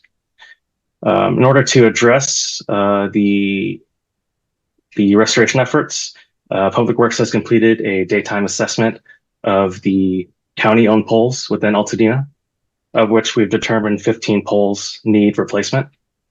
That is not to say that obviously these streetlights, not all of them are working, and it's not limited to 15. It's just that 15 needed replacement. A huge component of the streetlight operation is, of course, the utility. So even though the pole, the luminaire are all functional, the power to it is not. So Public Works is going to complete a nighttime assessment and see which poles are actually out. And when we complete that, that's due to be completed, and we'll report those to SCE and we'll collaborate with SCE to get the utility restoration and the streetlights back up. Thank you, Victor. A follow-up question to it. I have a specific light in mind, but throughout town, regardless of who owns them, is Public Works in the position to provide some temporary lighting, regardless of who owns the pole? For example, at the corner of Calaveras and Lake, it's very dark. I don't suppose you know whether that's an SCE or county corner, but that's one corner in particular that is both dangerous in the obvious, it's dark and I don't feel comfortable walking, but it's also more about vehicles not seeing people. Victor, it's Victoria. Before you answer, to give a little additional context, it's not the streetlights. It's the fact that our businesses are not operational, and businesses in Altadena cast a lot of light at night. So for instance, the corner that Councilmember Arnzen is talking about, there was an Aldi and a Dollar King there, both of whom's lights illuminated all night long and added additional ambient light to that corner. So regardless of streetlights, regardless of who owns them, we have many, many, many dark night corridors in Altadena. And so I think the real question beyond the streetlights is it possible for Public Works to do this nighttime assessment and then determine where we could stand up some temporary overnight lighting that would help illuminate some of the areas, especially at our major intersections? Right. I think the root of the problem with temporary lighting is that they do need a power source. So even though the streetlights are out, or if we install temporary lighting, the Public Works standard for temporary lighting is wood poles powered by overhead, very similar actually to the existing lighting. So if we install those, it's still the issue is still the matter of getting power to them. We do not operate any sort of battery powered or generator temporary lighting. So that is kind of the crux of the issue. With the 15 streetlight poles that we have assessed that need replacement, we've determined that it's a faster process just to replace those with permanent lighting. Similar to what regional planning was talking about, like for like replacements will always be quicker. Implementing temporary lighting plans require more thought and more engineering efforts put into those. So we are working on replacing those 15 poles quickly. But in order to address the outages due to the utility not being there, We are going to complete the nighttime assessments, and we're going to work alongside SE to get the electrical component up as fast as we can. Councilmember Marona, will you please make note of this? We have a follow-up meeting with SCE next week, and I think that we should call them to answer for the replacement of lights that are no longer operational and their intention to repower those that are operational. Yep, already got it down. Great, thank you. Chair, if I might add before we lose Victor and go to public comment, thank you for that, Victor. I appreciate that. And Chair had a good point. It's not necessarily about existing lights and what's broken or not. It's concern for public safety. And while I certainly appreciate the process, public safety is at risk. I don't know how long an assessment and then occasional replacement. And I would suggest in this time of crisis, maybe obtaining some generated or solar powered lights would be a good idea. This might be the exact time. I'm sure that could happen quickly. And the faster it happens, the safer our streets will be for the residents who are up there. I'd hate for everyone on this screen to have a death or a bad accident within the next week and know that we just spoke about this and nothing was done.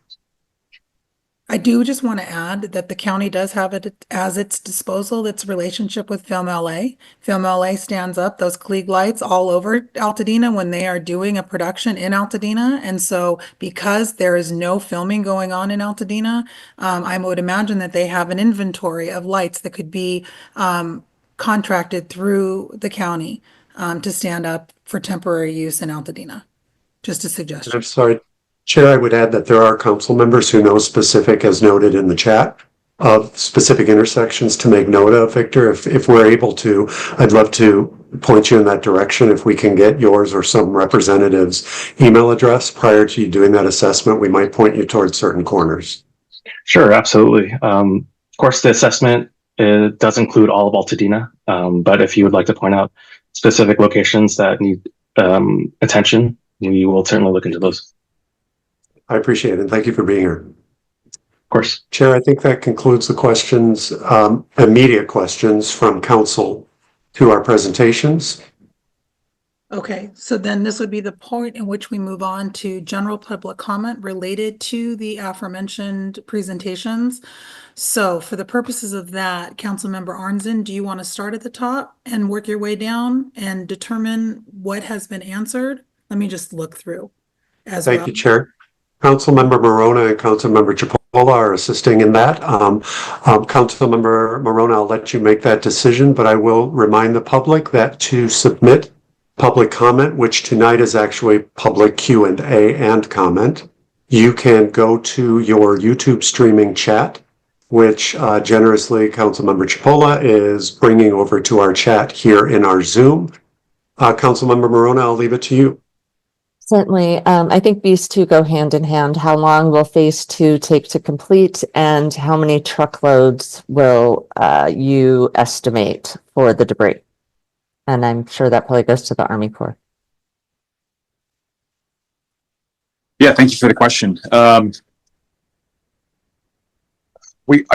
anticipate being done with every property by the 1-year anniversary of the fire. So around January 7th, January 8th of 2026.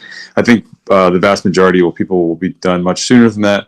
But there's always those who, because we can't get the right of entry, or there's a legal issue, or someone tries for option C, which is do nothing. And then the county has to figure out a way to get that property cleared. There could be some properties that take us right up to the very end, but it is our intent to go that fast. Obviously, depending on the capacity of the roads and the landfills, which we think we have a handle on. And your second question again was how many truckloads do you anticipate? Estimate. I think I estimated. I think it was 185,000 across both fire areas, which is roughly 4.5 million divided by 22-ish, which is 4.5 million tons divided by about 22 tons, 25 tons, depending on how much we can get in each truck. And that's, I think, 185,000. And if you divide that by about 310, which is how many days I have left, you get down to somewhere around 700 trucks a day. But by far, we'll ramp up. So we'll start slower with fewer trucks, and then we'll get to our max. and then we'll ramp back down as we get towards the last couple properties. So it won't be, that's an average, but it won't be exactly that per day. I don't know if that helps or not. Yep. I think one more for you, and then I'll let somebody else see if they can find some. There's a question about how often you update the phase 2 map. I think it's the DINS map, and if somebody else is doing their own debris removal, and I guess just they didn't see it on the map. So how often are you updating that map? Yeah, And that might be Public Works that's doing that. I'm not sure. Yeah, we have our own public viewer, which is available from both the LA City website, it's available from the LA County website, and it's available from the Army Corps of Engineers LA District website. Ours is in real time, although I know tonight was having some latency issues. We're trying to work through the bugs of why it's not updating as quickly as it should. But that's the viewer that we have. I know the EPA has a viewer. I think the county's working on a viewer. Maybe Chris has some more details on the county's viewer. Thank you. This is a repost and I haven't heard it. I think it's for regional planning. Is there a chance that the county will cover the costs for water connection rather than the cost being covered by owners, since so many will have to upgrade their water supply to meet requirements? Yeah, well, that's not a planning or zoning issue. But if the question is if there's going to be a building permit or a plumbing permit required for the water system, at this point, the county is not waiving any fees. And if the question is, will the county cover the costs of actually constructing or upgrading the equipment? No, that is not the case. Right. And yeah, I don't know if Juan, anybody else, if you have any additional info, since it's not a zoning issue. Thanks, Mitch. And I think this question is related, Melissa, to the requirement of fire sprinklers, because now you have an added load of flow required to the new rebuild, which is going to require sprinklers. And so, yeah, like as Mitch said, currently it's not something that we're covering it, but this question would be more for the water district, the 4 water districts that cover the Altadena community areas. So maybe it's circling back with him to see if there's a chance that maybe the cost for an upgrade of the meter is waived or not. So that would be more for the water companies. I see that Chris has his hand up. Go ahead, Chris. Yeah, I just wanted to respond to that question about the public viewer. So we have been working on a public viewer for the ROE status. And so I do believe we'll be releasing that shortly, where you'll be able to actually check and confirm that an ROE has been submitted from your parcel and what the status of that ROE is and whether it's been transmitted over to Army Corps or not yet. So keep an eye out for that coming soon. Okay, I'm going to take over for Milissa.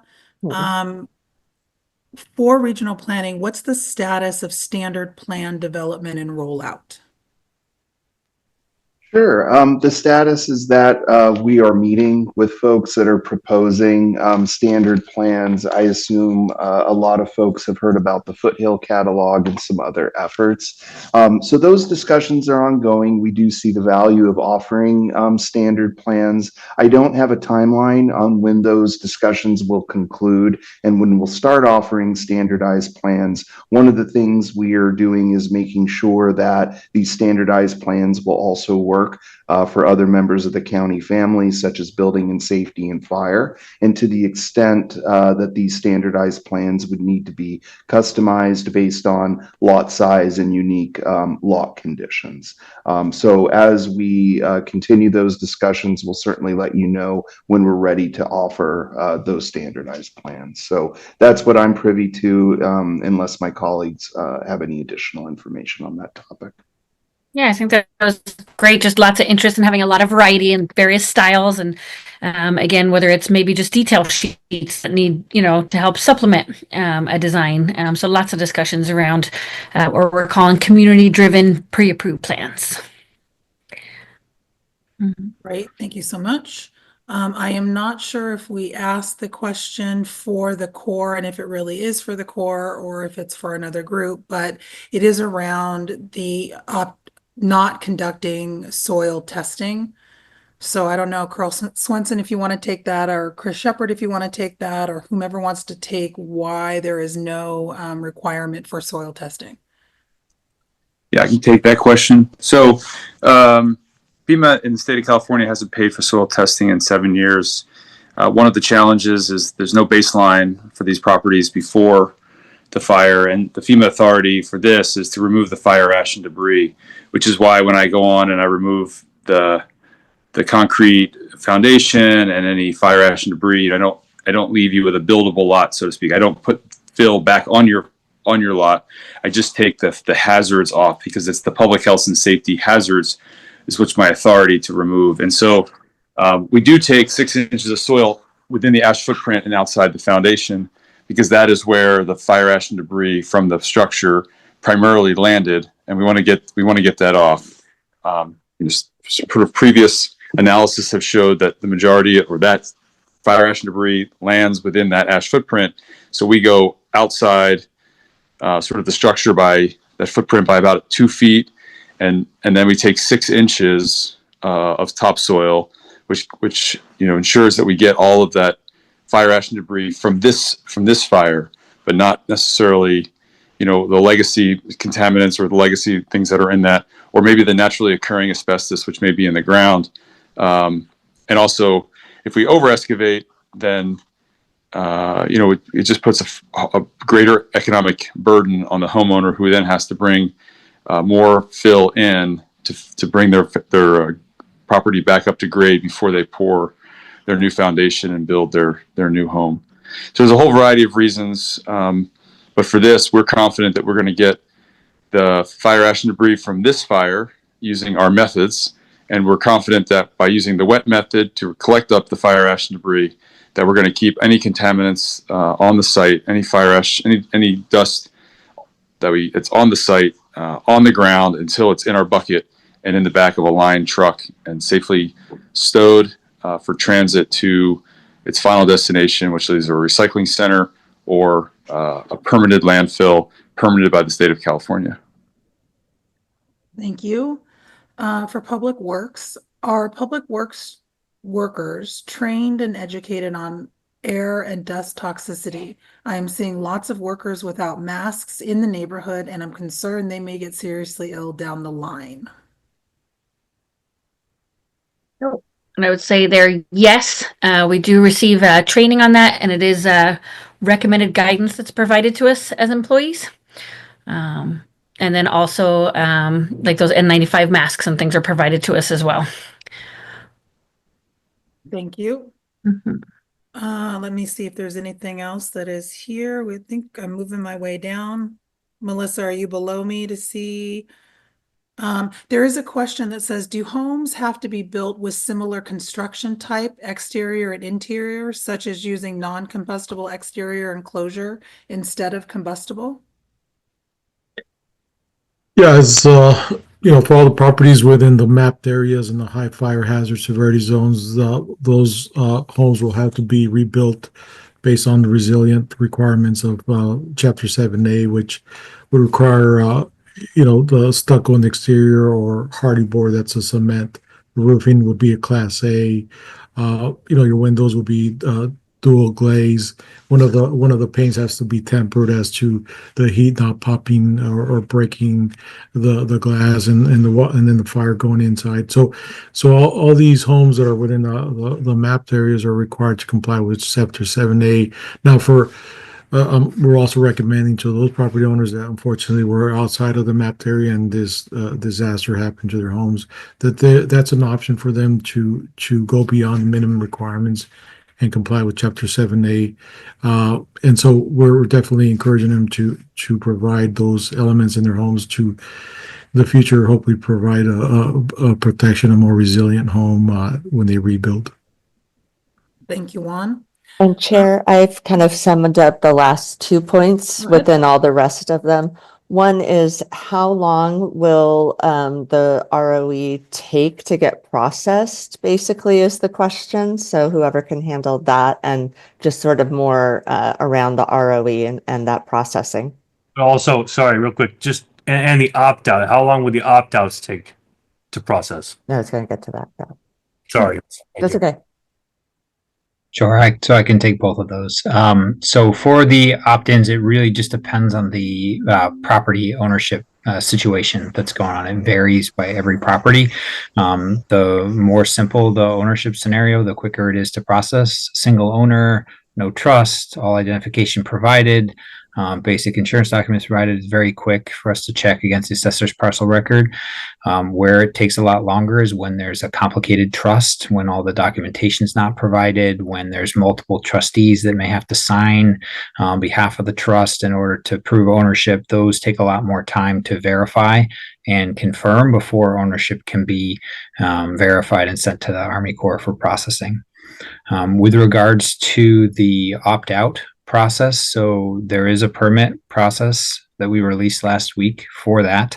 Some of the requirements for that include having the EPA Phase 1 completed on your property, having a certified asbestos consultant report for the property that shows there's no asbestos on site, and using a California licensed contractor with a HAZ certification in order to perform the debris removal, as well as confirmation that you've submitted an opt-out application to the system. So that permit is available for application on our Epic LA website, and there's additional instructions and FAQs on the permit criteria available at recovery.lacounty.gov under the opt-out section of the debris removal part of the webpage. So if anyone has any additional questions about the permit or filling out the permit, please check the FAQs there, and you can always contact our debris removal hotline as well. Thank you. And to that end, kind of a follow-up on that, if people have opted out, will there be some sort of follow-up so that these properties just don't sit idle indefinitely with no cleanup? So I guess that's probably people who did nothing, not really opted out, but they probably didn't opt in either. They're just doing nothing. There will be a final deadline to clean up properties. The final deadline has not been established. The initial deadline we set for opt-outs, people who have opted out of the process officially, is June of 2025. But there will be a final deadline for that. And then there is the potential, if properties are not cleaned by that date, for the property to be subject to a summary abatement process similar to what's currently used under the nuisance abatement provisions of the county code. So it would be similar to that, but slightly different specific to this scenario. And those conversations are still ongoing at this time. And my last question is I'm for sorry, the. I'm sorry, Milissa. I see Maria Gregan has her hand up. Maria, did you want to chime in? I wanted to, and I just needed to back up for 1 second when he was talking about the rebuilding in the fire zones, and the meeting the requirements for homes in the fire zone. I was going to wait until next month's meeting to discuss this, but CAL FIRE has they're finalizing their new maps for the LRA, which is the local responsibility area. We have not seen those maps yet. The maps for they've just started rolling out the Northern California maps. The map for Southern California is set to be released on March 24th. I don't know what that is going to look like, but recording stopped.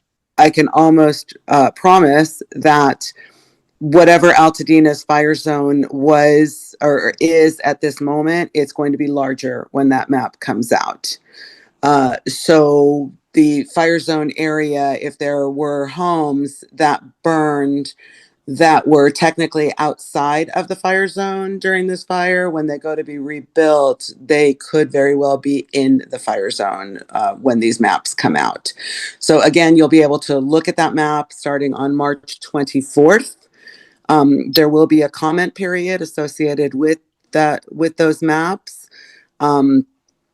You can make whatever comments you want about whether or not you should be in the fire zone, but CAL FIRE is likely not going to reduce the fire zone in any way. The only comments that they will probably take into consideration from the stakeholders and from residents is they've kind of drawn the lines on the map. Wherever they put the fire zone, that's where they put the fire zone. And it could very well be that that fire zone cuts right through the middle of a property. So the comments that they will take will be to extend that fire zone to be inclusive of the entire property, but they will not entertain a comment to shorten it to exclude that property, if that makes any sense. Yes, it does. Thank you, Maria. Okay, the next question I have is for the Army Corps. What are you going to take from the properties exactly? Will they take burned out trees that are not marked, California basements, cellars, retaining walls below the foundation and driveways? We are getting conflicting advice. And I know you said the ash footprint, but I think not everybody understands exactly what's going to happen. Yeah, thanks for that question. So we take, again, the ash footprint, which is essentially the structure where the structure fell to the ground, plus about 2 feet on the perimeter. We will take any fire damaged trees. All the trees will get marked. Even if they're completely burnt up, they'll still get a marking on them and be removed. We won't take things like hedges. So on the side of your property, if you have some burnt hedges that's outside the ash footprint, we wouldn't take those. We don't take pools.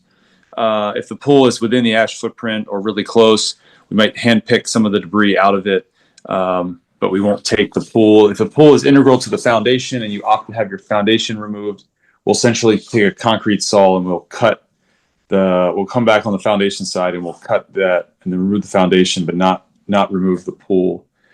We don't take septic tanks. We do like to know where they're at. So if the owner can tell us where they're at, either on the ROE form or when we call or the day we start working, that would be helpful. We don't take flat work. So patios, driveways, places where you don't normally build, but you may park a car on. We don't take those. We do take title properties such as eligible boats, trailers, cars, etc. That is all included. We recycle what we can, and what we can't gets treated as fire ash and debris. Chimneys, those come down and those get treated as fire ash and debris. And then any green waste gets either hauled off and chipped or chipped on site and then hauled off and recycled in the appropriate green waste stream. I think I covered it all. And then obviously foundations, if it's clean, we will pull the foundation off and we will crush it off site. If it has asbestos on it, and we'll know that when we do our asbestos testing in the very beginning, we would remediate that first, and then we'd go and do the process I just described. I hope that answers the question. Yes, thank you. Sure. Okay. Councilmember Arnzen, did you want to ask the question? If it's already been asked, I don't need to, but I know she is watching, the I resident. think one was about the basically they've been answered. One was about, and I think there's been some misclarity, although or misinformation and it was said tonight, it's 10%. I think at some point someone got on the podium and said 120%, but it is important to note that it is a 10%. And so maybe just that 120% was someone misspeaking and that we need to make sure. No. Okay. 120% is to not trigger the reassessment of your property. Got it. Okay. I think there's been some confusion. 110% is like for like, but you Got can it. do 120% without triggering reassessment. Okay. So that's good to know there too. And I think that's the only thing about that we didn't really talk about. So. Okay, council members, we are going to wrap up. We lost our recording option, so these last few questions were not recorded, but we were recording through 14 minutes ago. I want to, before we wrap up and call for adjournment, I wanted to make a request of the public. You'd have to be listening to this to get this request. UWS has requested that you remember that you are not to drag furniture, bulky items, or green waste to the curb and leave it there without requesting a bulky item pickup. There's been a lot of debris being hauled, I won't call it debris, green waste and other bulky items being hauled and left at the curb with no scheduled bulky item pickup. So for the health and safety of everyone in this community that's still living here and working here and driving through here, please, if you have excess green waste, if you have furniture, and if you have bulky items, just reach out to UWS and schedule a bulky item pickup. And what was this question? And any resident that has questions that are still unanswered, please reach out to your council member and we will get an answer for you. Is there anything I'm missing before we're ready to adjourn? I will take a motion to adjourn. Motion to adjourn. Second. Favor. Second. We appreciate you all being here. Thank you for staying so late. I know this makes for very long days for you, and especially Chris. You and I started the day together, and here we are again. But I appreciate all of you and all of the council members for your thoughtfulness and your diligence and your reporting back to your constituents. With that, we will say a fond good night and hope to see some of you next month. Thank you all.